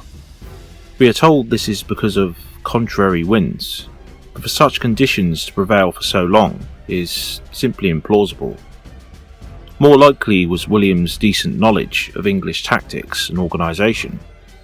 He may very well have been waiting for the Feird's 2-month legal obligation to expire, or for harvest time, so that King Harold would inevitably have to disband the bulk of his forces. This makes sense tactically, and lessened the great threat of a contested landing. Another factor may have been knowledge of the Norwegian expedition. William too probably had his spies, and it's not inconceivable that he knew an attack was coming from the north. Better maybe to wait and allow the English and Norse to weaken one another before moving into southern England himself. We will of course probably never know why William delayed, or even if he willingly did so. At the end of August of 1066, Harald of Norway embarked from his homeland using the same winds that kept William in port, his fleet consisting of perhaps 300 ships and his army an impressive 12,000 or so Norsemen. Hardrada's fleet stopped off at Shetlands and then the Orkneys before heading south and at some point joining up with his English ally Tostig, who assured him that he would receive ample support for his invasion from the Northumbrians, which was not a complete lie given the region did have strong Viking connections.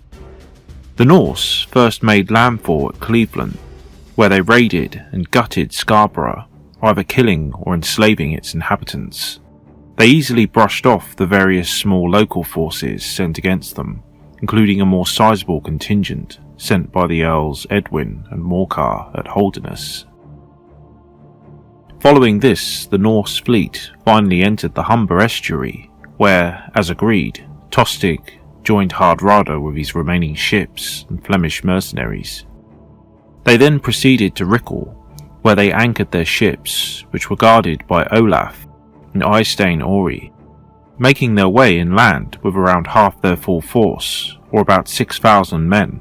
Hardrada and Tostig headed towards York via two roads that snaked apart and converged at a place called Water Fulford. It was here that Harald noticed some activity ahead. It was Edwin and Morcar, and they had formed up their men in a defensive stance near Fulford Gate, around half a mile from York itself. The date was September 20th of 1066. The English army was around the same size as Hardrada's, at about 6,000 men, or perhaps slightly smaller, and formed around the core of the Earl's housecarls was the local levy or feared units. Morcar positioned himself on the left flank of the English line protected by marshy ground, while the right flank under Edwin was anchored against the Ouse itself. Clasping their shields together, the English awaited the Norse attack on the northern side of the beck, a small estuary of the Ouse. The tension must have been unbearable as the beck, swollen by high tide, separated the two forces. King Harold, in overall command, placed Tostig with his own retinue of Flemish mercenaries and troops opposite Morcar, his hated rival, on the right. Hardrada himself was on the left, which arched back and away towards the Ouse, roughly opposite Edwin. This deployment is interesting and may be reflective of King Harold's greater experience, given he knew that his much weaker right flank opposing Morcar would be an enticing prospect for the Northumbrian Earl, and so it proved.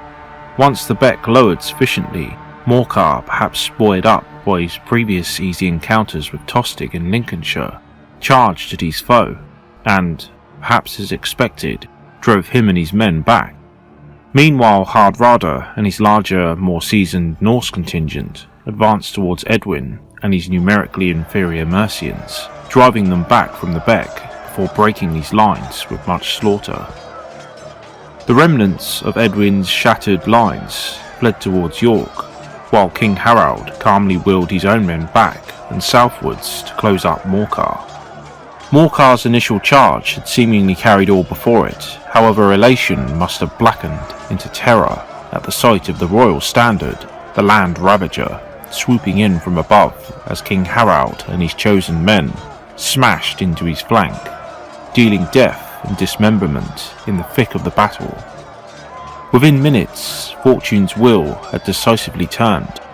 Morcar's men tried to escape the pincer by edging towards the marshy ground, but this merely increased the casualties, the Englishmen either being cut down by Norse axes or sucked into the quicksands.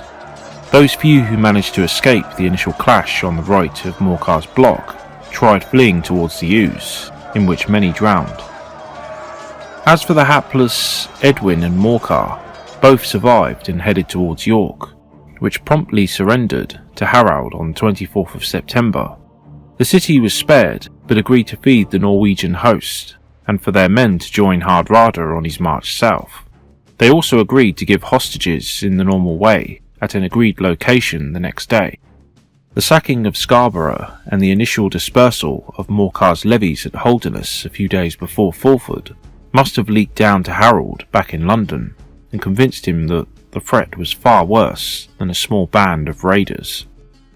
The failure of his northern earls had been nothing short of a disaster. He still considered the threat from William the greater of the two, but it was perhaps his distrust of his brothers-in-law, or a sense that if he wanted something done, he would just have to do it himself, that caused him to begin his own preparations to meet the Norse threat head-on. Now upon the news of this new threat, the king called his brother Gurth to him, along with their housecarls and any other remaining men that they could spare, and headed north. The speed of this march has often awed historians, although it's likely Harold and Gurth's core force was mounted, and he picked up the majority of his army as he advanced.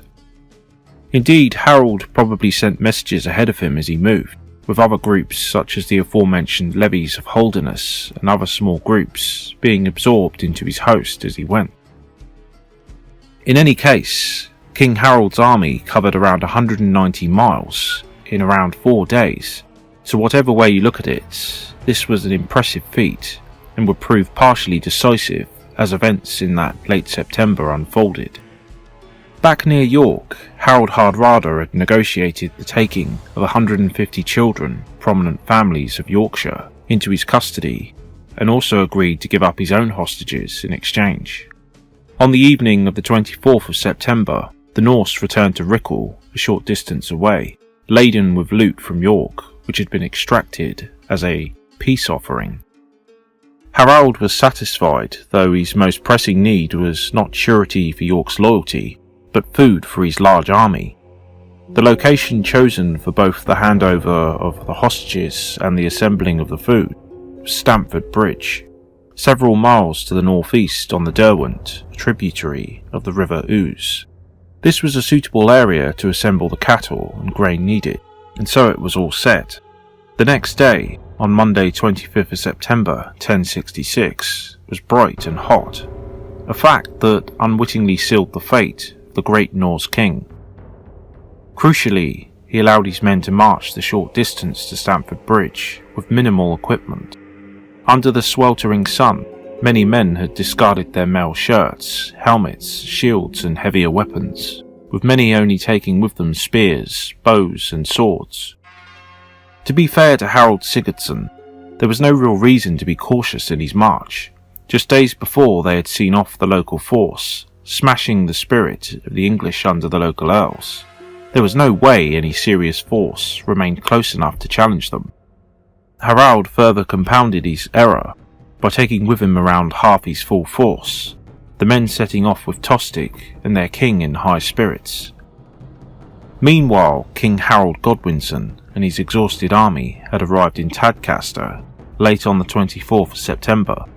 It was probably now that he learned the fate of Edwin and Morcar's army at Fulford, if he hadn't before, and of York's subsequent submission.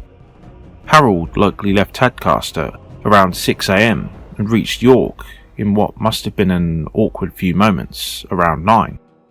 Unfortunately, we have no recorded reaction to the Southern Army's arrival, though given their recent submission, ambivalence is probably the most appropriate word. Given there was no record of resistance, we must assume Harold passed through relatively easily. At this point, King Harold actually had two options to choose from. He could assault the larger Norse force at Rickle, along with their ships, or move to engage the smaller army at Stamford Bridge. Harold decided on the latter, following the Roman road via the Gate Helmsley towards Stamford Bridge. Amazingly, given Harold's army outnumbered the Norse, even if they had been together, his quarry's first indication that they were in danger was when the English began to emerge over the brow running down the Gate Helmsley to Stamford Bridge. The Norsemen could not have been in a worse position.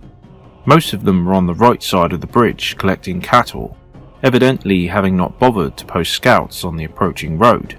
The bridge itself must have been guarded, as we shall see, but a smaller collection of men also lounged lazily on the left side of the bridge, as in the distance many of them must have wondered at the line of dust obscuring the horizon. One possibility is that, even at this stage, Hardrada and Tostig did not necessarily recognise this as an enemy army. Tostig may have even suggested that it was merely another English force approaching to join them. If so, he was dead wrong. Once they learned the truth, Tostig suggested a fighting withdrawal back to Rickle, despite the fact that the English occupied their only viable route back.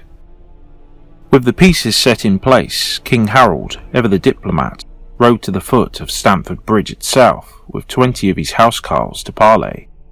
Hardrada, Tostig, and a small bodyguard rode to meet them. Harold, posing as his own herald, addressed his brother, promising that if he returned to the Godwinson family fold, he would not only be reinstated as Earl of Northumbria, but would also receive a third of all England to rule in his own right. This is interesting, as it indicates that Tostig's evident hatred for his elder brother was not necessarily mutual, making what happened next even more tragic. If Tostig even considered this offer, his sense of honour to his ally, and, more likely, his thirst for revenge, overpowered him. Tostig asked what his ally King Harold Hardrada would receive, and at this, Harold's demeanour darkened, replying, "We will give him 7 feet of ground, or as much as he needs, as he is taller than other men." Tostig, to his credit, rejected this generous offer, saying he would not have it said of him that he had brought the King of Norway to England, only to betray him. He then turned on his horse and rode away. Hardrada followed him, curious to know the identity of the man who had spoken so boldly. When Tostig revealed it had been his elder brother, King Harold, Hardrada gruffly replied, had he had known, he would have killed him on the spot. The pleasantries dispensed with, the battle began on the York side of the Derwent. The Norse vanguard fought a heroic delaying action against the full might of the English army, to buy time for their comrades on the right bank to form up. The Norse managed to hold up the English longer than expected, and it was here that we hear of the famous legend of a giant Norse warrior holding up the entire English army alone, swinging a great battle axe. According to legend, this valiant Norseman killed some 40 English warriors before finally being skewered from below by a crafty Englishman who had waded into the river underneath. It was around 3 p.m. when the English began to rampage across the bridge to get to grips with Hardrada's main force. The Norwegian king had deployed his men some 300 yards away on a section of high ground, yet he must have known he was badly outnumbered. Hardrada's line was long but thin, and he had refused his line to try and guard against a flanking attack. Effectively creating a circle, he also kept his own elite retinue slightly back. All this was for nothing, given the Norse were simply outnumbered, largely without armour, and soon, inevitably, the shield wall was breached, the Norse being cut down in their hundreds. Seeing this, Harald Hardrada charged headlong into the thick of the battle, by some accounts dual-wielding a massive battle axe and sword, though, even in his berserker fury, he was struck with an arrow to the throat, the great Hardrada sinking slowly to his end. Harald Hardrada's fall inevitably caused a lull in the fighting, though not a rout of the Norse. King Harold, even now hoping to avoid further bloodshed, offered the surviving Norse their lives if they surrendered. However, Tostig, upon learning of his ally's death, rallied the Norwegians around Land Ravager, the fallen Hardrada's banner, and roared their defiance, being cut down in their turn around their slain lord. Tostig and his Flemish mercenaries fell at this point, while the English drove many of their foes into the Derwent to drown. Another short lull overtook the battlefield, perhaps enabling King Harold and his battered men a slight reprieve, and even celebration. However, if a grim satisfaction curled the English king's lips, his face soon fell as a new and ferocious onslaught bore down on him. Before the main clash had begun, Harald Hardrada had sent out messengers to Rickle to urgently request reinforcements. In answer, Eystein Ori had arrived too late to save his king, yet even so, Ori had approached the English from a different route and fell on their right regardless in a blood rage. Unlike Hardrada's under-equipped force, Ori's fully armoured and equipped contingent almost succeeded in breaking the English line, thus giving the event its legendary name, the Storm of Ori. Yet brave as it was, Ori and all his lieutenants shared the fate of their great and fallen king. Harold Godwinson had won an astounding if bloody victory, but at an unacceptably high cost. Even fighting Hardrada's weakened force, he took heavy casualties, which was only compounded by Ori's charge. Still, the English king's losses were as nothing compared to the Norse, with almost their entire army being wiped out. The sagas probably exaggerate the losses by stating that only 24 of the 300 ships used to ferry Hardrada's invasion force were needed to transport the bloodied remnant back to Norway. Even so, the numbers cannot be far off. The English pursued the surviving Norse back to Rickle and burnt a portion of their fleet there.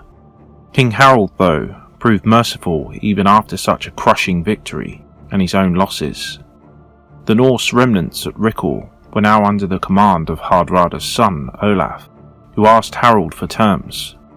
Harold allowed Olaf to depart upon swearing never to return under arms to England, a promise he kept. Back at the battlefield, Harold had his brother Tostig's body recovered and eventually buried at York, though his comrades were not so lucky, their bones remaining there to bleach for years to come. King Harold Hardrada did escape this fate, his remains eventually being collected in 1067 and finding their final resting place in St. Mary's Church in Trondheim. Alas, for Harold Godwinson, the war was far from over. He rested at York for 2 days before he resolved once more to head south, in the full knowledge that he likely faced yet another invader, and one perhaps deadlier than he had just vanquished.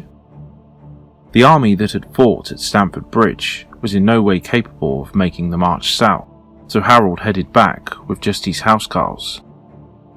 He made it back to London in around 8 days, only to be greeted with the news he most certainly dreaded. Just 3 days after Stamford Bridge, the Normans had made landfall at Pevensey and were now ravaging his native Sussex. William had set sail for England on September 27th around nightfall, his ships using lanterns on the moonless night to avoid collisions and maintain formation, landing at Pevensey the next morning. On the way, William's flagship apparently lost contact with his other ships, causing William's crew to become jittery. William, for his part, calmly ordered a man to shimmy up the mast to look for sight of the fleet. The man shouted down a reply in the negative. William, though, undaunted, ordered breakfast to be prepared, and some time later ordered another man to shimmy up the mast once again, this time citing 4 ships. William's near supernatural luck thus held. Of the potentially 2,000 vessels, only 2 had been lost on the voyage. One vessel had been lost, having made landfall at Sandwich, where it was presumably attacked, the men killed by the locals. William's landing at Pevensey was uncontested. Harold had indeed recognised the Hastings area as a potential landing place, and it was indeed heavily guarded just weeks earlier. However, troops had been pulled out of the area when Hardrada had become the more immediate threat. As with most epic landings, William is depicted as stumbling to shore, though he apparently shrugged this off by loudly proclaiming that he had seized his rightful kingdom in both hands. This kind of story is common with landings throughout history. At first, William's advance inland was cautious, but once he realised that no organised resistance was close to him, he sent knights to nearby Hastings to demand its surrender. Thus, within just 24 hours of landing, he was already garrisoning towns, even building a wooden castle in the old Roman fort structure at Pevensey. It was probably at Hastings on the 29th of September that Duke William finally learned of King Harold's victory over Harold Sigurdsson at Stamford Bridge. He wisely understood that it was heavily in his interests to try to meet Harold in battle as soon as possible. To this end, William sought to undermine Harold's credibility as a lord and king by ravaging the Godwinson family lands in Sussex. William moved his headquarters from Pevensey to Hastings, finally allowing his men to plunder and burn across the area, giving the English a taste of the Normans' penchant for harrying. The Bayeux Tapestry is explicit in depicting this brutal phase of the conquest. Meanwhile, King Harold arrived back in London on 6th of October, having covered the 190 miles from York to the city in around 8 days. On his return, the king found a Norman envoy waiting for him, Hugh Margot. Hugh was a monk from Thicamp, who undiplomatically hectored Harold with all the old arguments for William's claim, uncharacteristically angering the normally even-tempered Harold to the point that he had to be restrained from killing the monk on the spot. It was at this point that Harold held a council with his advisors, among them Leofwine and Gurth, his brothers. We can dispense with absurd Norman notions that at this point Harold lost his nerve and had to have his resolve stiffened by Gurth. What's more likely is that Gurth in fact advised his elder brother that if he was set on meeting the Normans in battle, that it should be he, Gurth, that met William on the field. If he fell, then at least King Harold would remain to fight again. Harold's resolve to take on William quickly looks on the surface to be rash, yet it was actually informed by decent reasoning. Harold could, firstly, not be sure that the Duke was not receiving reinforcements from the continent, meaning William would continue to grow stronger by the day. A second reason was that any delay did indeed reflect poorly on Harold as a lord and king, as William had surmised. He was morally bound to rescue his people from the deprivations of the invaders. Thirdly, Harold must have been very confident of victory after his triumph over Harold Hardrada at Stamford Bridge. And finally, and perhaps most significantly, Harold knew that bottling up William's host in the Hastings hinterland was his only hope of containing and ultimately repelling the invaders. Back in 1066, the area in question was a peninsula with a narrow isthmus commanding access. If Harold could control the area in and out of the region, he could conceivably bottle William up, leaving the Duke three options of either starving, withdrawing, or attacking him.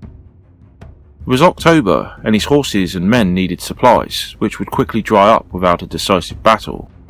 Harold, then, did not even necessarily want or need a pitched battle, but merely had to hold William within the area to force his submission.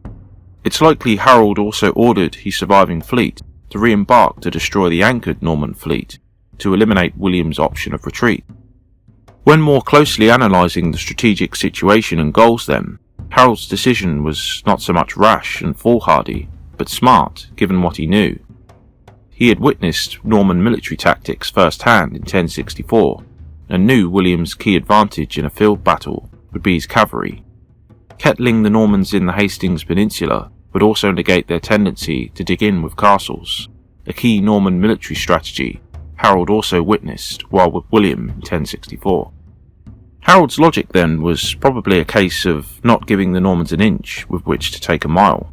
He rejected Gurth's other advice too, probably based on the same considerations that they should wait to gather their full strength by devastating the land between Hastings and London, leaving William and his host with nothing to sustain themselves.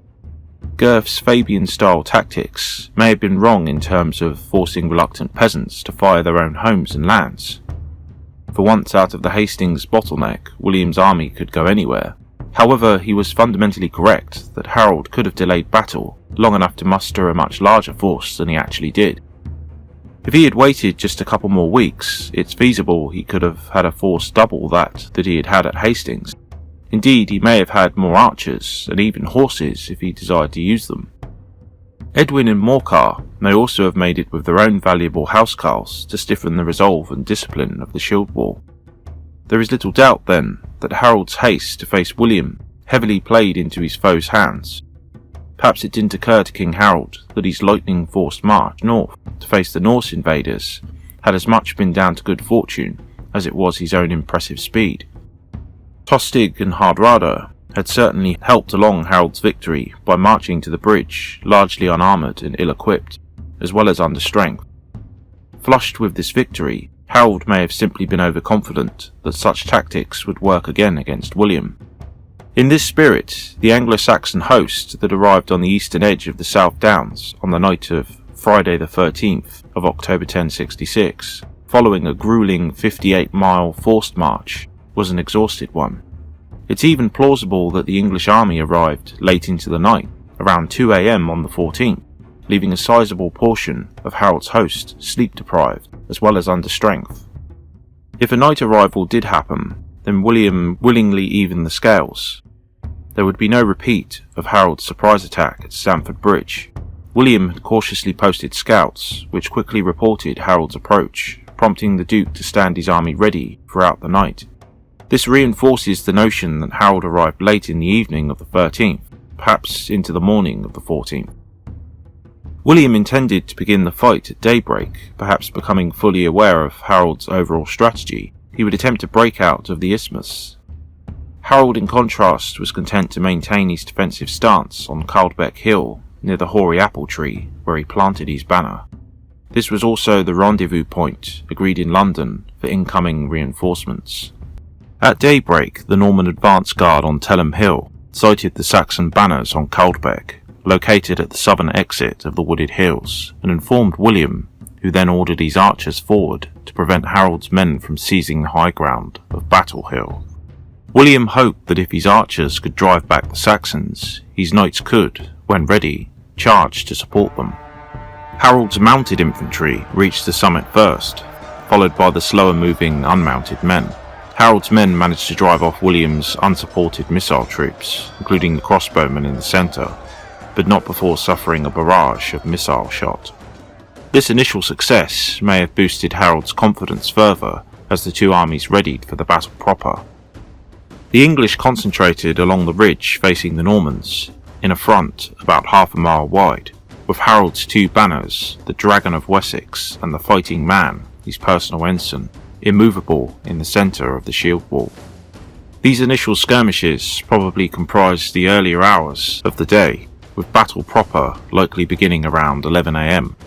Both armies were roughly equal in numbers, at around 7,000 to 8,000 men, though William undoubtedly had the more seasoned veterans and a more varied force, comprised of heavy cavalry, archers as well as crossbowmen, and infantry.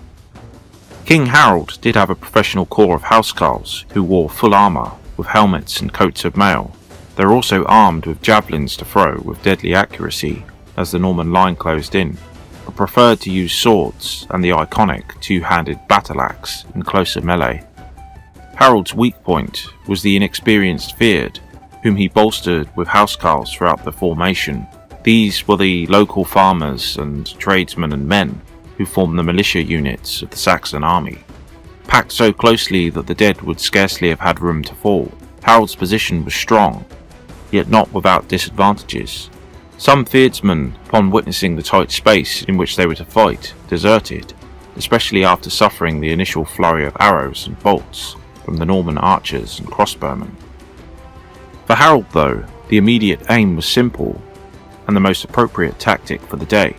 He was defending the hill, preventing the enemy from breaking out into the wider country.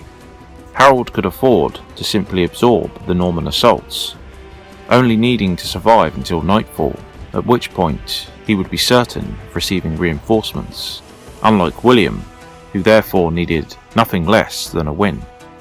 William addressed his men, his guttural shout reiterating their need for victory, and that it was either this or death, since no retreat was possible. He also gave an exaggerated account of his enemy's bloody victory at Stamford Bridge, no doubt emphasising Harold's broken oath, while pointing to the papal banner and the relics hung around his own neck, supposedly the very same upon which Harold had sworn his solemn oath in 1064. William also pointed to past Norman military successes in Apulia, Calabria and Sicily, before finally vowing to build a church on the site of the battle, if he emerged victorious. William chose to occupy the centre battle or group, along with the Normans and a picked force of Evreux archers. With him were his half-brothers Robert of Mortain and Odo of Bayeux, together with Taustain of Bec, the standard-bearer. The left wing or battle was comprised mainly of Bretons, Poitevins and men from Maine, led by Alan of Brittany. Finally, William's right wing was composed of French troops and foreign mercenaries, under William Fitzosborne, Robert de Beaumont and Eustace of Boulogne. Reaching the bottom of Telham Hill, William's knights put on their armour, and the three divisions marched forward. These groups marched in the order of archers and missile troops first, followed closely by the infantry, and then lastly the cavalry. The knights wielded heavy swords, lances, maces, and kite-shaped shields. It was William's intent for the Bretons to attack Harold's right, while his more professional right wing took on the more difficult eastern portion of the English line, and William himself set as his target the banners of King Harold himself. William's first assault on Harold's shield wall would see his unsupported infantry and archers probe the line to test the resolve of the Englishmen, holding back the shock of the cavalry charge until his foes were more battle-weary. Since his unmounted troops were a little jittery, William first resolved to stiffen their morale by sending a champion forward to challenge a Saxon to single combat. Perhaps amazingly to modern eyes, one such man accepted his master's call for what was essentially a suicide mission, and his name was Taillefer. Taillefer was supposedly a military adventurer who also made a living as a juggler, and he rode brazenly up to the shield wall to challenge a Saxon on horseback. He was answered and killed his challenger before charging the Saxon shield wall itself and being instantly killed. This was said to have enraged his comrades, who at once forgot their misgivings, marching determinedly up the slope. William's archers, loosing their arrows as they came within range, did little damage, their shafts passing either harmlessly over Saxon heads or striking the shields of the shield wall directly. They also received their own barrage of missiles, including javelins, arrows, and even stones. The infantry then closed to blows with the shield wall, falling in the dozens to the rhythmic din of out, out, out, out. This attack lasted no more than half an hour, for the exhausted Norman infantry had no choice but to retreat. There was nothing for it but for the Normans to use their trump card, the heavy cavalry. Unfortunately for them, Harold had chosen his ground well, and though the charge of destriers carrying up to 250 pounds of rider and steel was impressive, the impetus of the charge was also negated by the upward slope to the degree that it was easily withstood. The Bretons on the left took a particularly bad beating and began streaming back down the slope to the elation of the Saxon fierdsmen opposing them. Seeing their chance, the inexperienced men of Harold's right flank broke ranks, and many went too far, becoming detached from the main body. These unfortunate men were easily surrounded and cut down. Harold too tried to capitalise on this general havoc in the Norman lines, the battle reaching an important point. In the chaos, a rumour spread through the ranks that William had been killed, though in truth it had only been his horse that had been dispatched, the first of 3 unhorsings that day. That Harold's army did not carry the day at this point could be explained by 2 major events. Firstly, the death of Leofwine, one of Harold's brothers, and, more importantly, William's seizing back of the initiative. Ripping back his helmet and riding amongst the breaking Bretons, William made himself visible enough to dispel the rumours of his death. Leofwine's demise as he led the English counterattack may explain why the English counterattack itself petered out, the sudden vacuum in leadership taking the impetus out of the attack. In any case, the key point at which the English could have fully pressed their advantage with a downhill advance was lost, as the Norman army rallied and charged at the pursuing Saxons, who fled back up the hill, taking heavy casualties as they did so. At some point after this key point, Roger de Beaumont enjoyed some success against the English left, with William at the same time again being unhorsed but not killed. The spear-wielding Gurth was the second key figure of the day to fall, another devastating blow to King Harold, and a loss that could have only have weakened the resolve and discipline of the Saxon rank and file. At around 2 p.m, a lull came over the battlefield, and both sides paused to recoup some strength. The situation was technically a stalemate, though by this stage it was clear that Duke William was gaining the upper hand. The Saxon losses were mounting and would soon expose dangerous gaps in the shield wall, which William's heavy horse could exploit and break through, gaining a crucial foothold on the hill that would inevitably lead to defeat. King Harold must have prayed for nightfall or reinforcements. William, meanwhile, while not a great innovator, did recognise that the Bretons' earlier near rout could be applied deliberately and gradually whittling down the Saxon line. Though an army-wide policy of feigned retreat is probably unlikely given the difficulties in the heat and din of battle of effectively communicating this, it's likely that William sent smaller groups of tens of knights to probe, lure out, isolate, and then cut down similarly small and courageous pockets of Saxon infantry that broke ranks to pursue them. Feigned retreat was also not unknown and was a common tactic elsewhere in the Norman world, though this aspect of the battle is highly controversial and will forever be a subject of debate.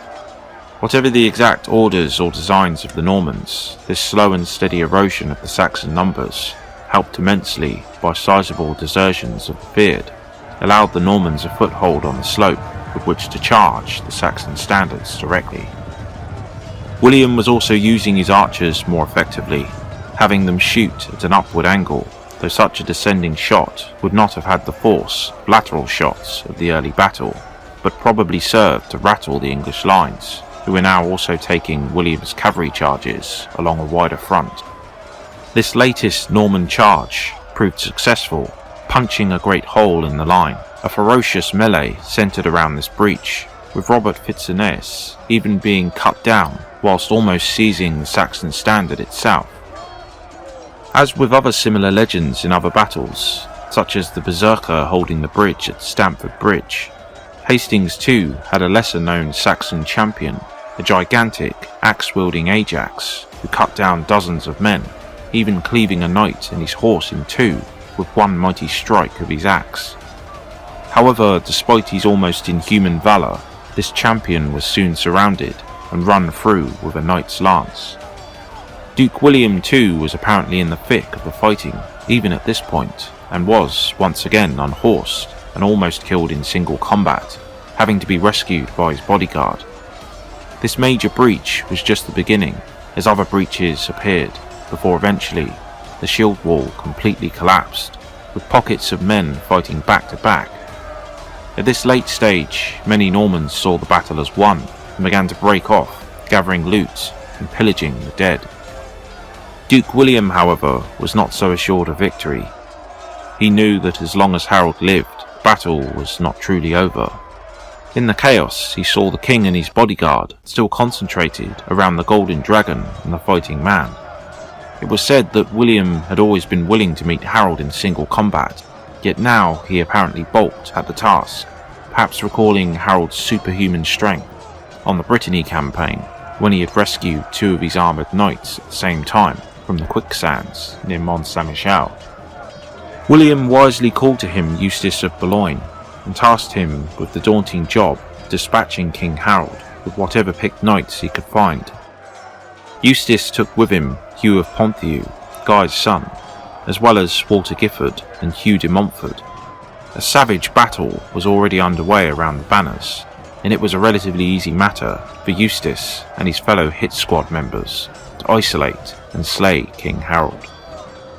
Eustace struck the first blow, driving his lance into Harold's chest, then one of the others cut off the king's head, with a third man disemboweling the corpse, and a fourth cutting off his leg. Whether or not Harold was already wounded with the arrow in his eye is ultimately a moot point.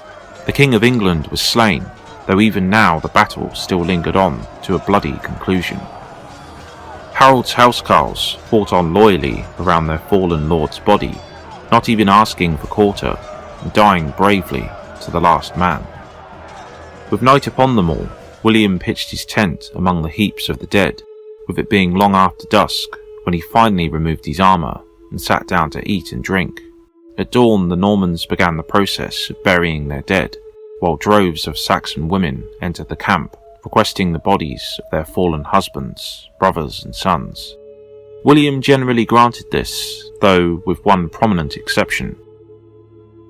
King Harold's dismembered corpse was gathered together, though at first identifying it had been difficult. Eventually, Harold's first wife, Edith Swan-Neck, arrived at the battlefield and identified it by distinguishing certain marks known only to her. Edith's devotion to Harold was in stark contrast to the king's new wife, also named Edith, who was the sister of Edwin and Morcar, and even then was fleeing north into their protection. Harold's remains were wrapped in a purple robe and then taken away for burial, the site of which is another of the great mysteries of this whole saga. A message soon arrived from none other than Gytha, Harold's mother, who offered the victorious William Harold's weight in gold for his body, yet the usually avaricious William refused her, not wishing for Harold's body to provide a nexus for any future Saxon cult.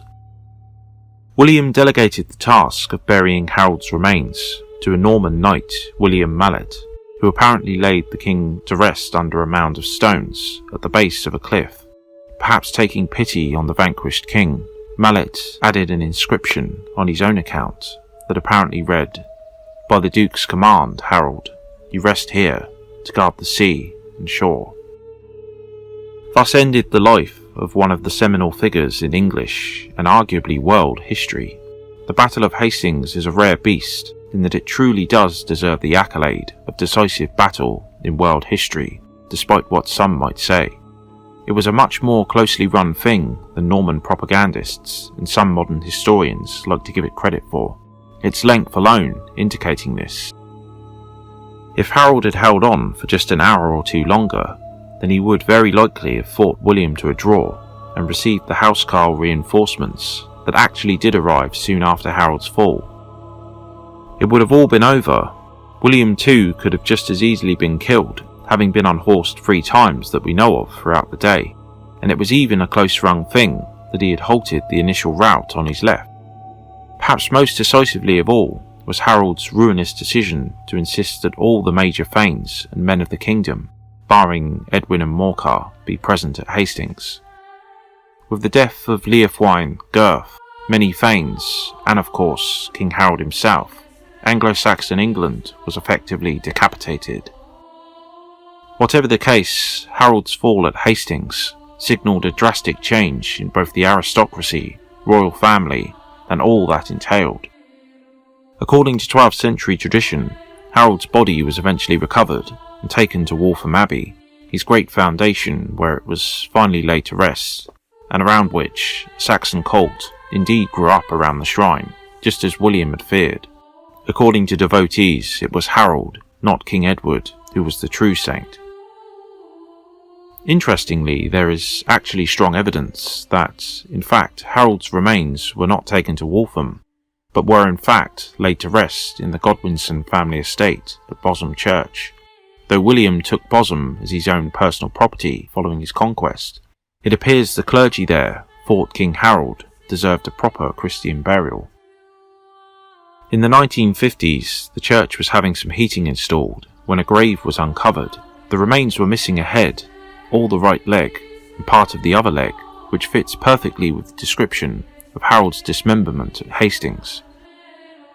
Norman sources also state that Harold was buried by the seashore, and Bosham is indeed within sight of the sea, meaning Bosham, and not Waltham, is a good candidate as King Harold's final resting place. With the last of the 3 great battles of 1066 concluded, William the Bastard stood alone as the only remaining serious candidate to take the English crown. He remained at Hastings from the 15th to the 20th of October, clearly expecting forlorn messages of surrender to arrive soon. However, William was likely sorely disappointed. In fact, the remaining great men of the realm, Archbishop of York Eldred, and the brothers Edwin and Morcar arrived in London and had the Witan elect the 16-year-old Edgar Atheling as the new king. However, by mid-December, the writing was on the wall, and Edgar's short reign was quietly forgotten. William took a circuitous route around London, making it clear he would brook no further English resistance against his taking of the crown. It was at this stage that Edgar and Eldred submitted to the conqueror at Berkhamsted. William's coronation followed soon afterwards, the bastard Duke of Normandy, victor of the Battle of Hastings, being crowned King William I on Christmas Day of 1066. William would reign for over 2 decades, finally expiring on September 9th of 1087, having firmly established his rule over the English people and establishing the Norman dynasty that would rule England as alien monarchs for 88 years, before the similarly foreign Plantagenet dynasty, his direct descendants, took it from there. As for our principal subject, Harold's legacy does live on to the present day in a very real sense, with the current British monarch descending from Harold himself through his surviving daughter, Gytha.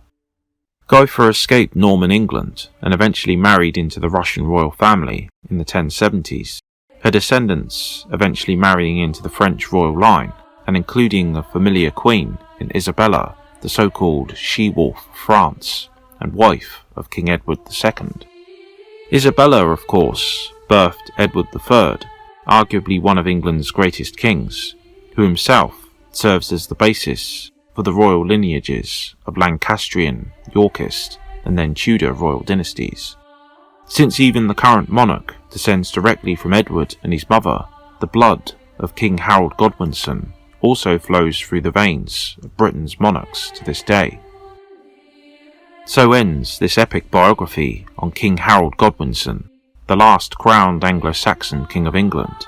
As you can imagine, these huge and detailed videos take a long time to make, and so your support is both crucial and very much appreciated. Like, comment and subscribe, as this really helps the channel to grow, and I shall see you next time.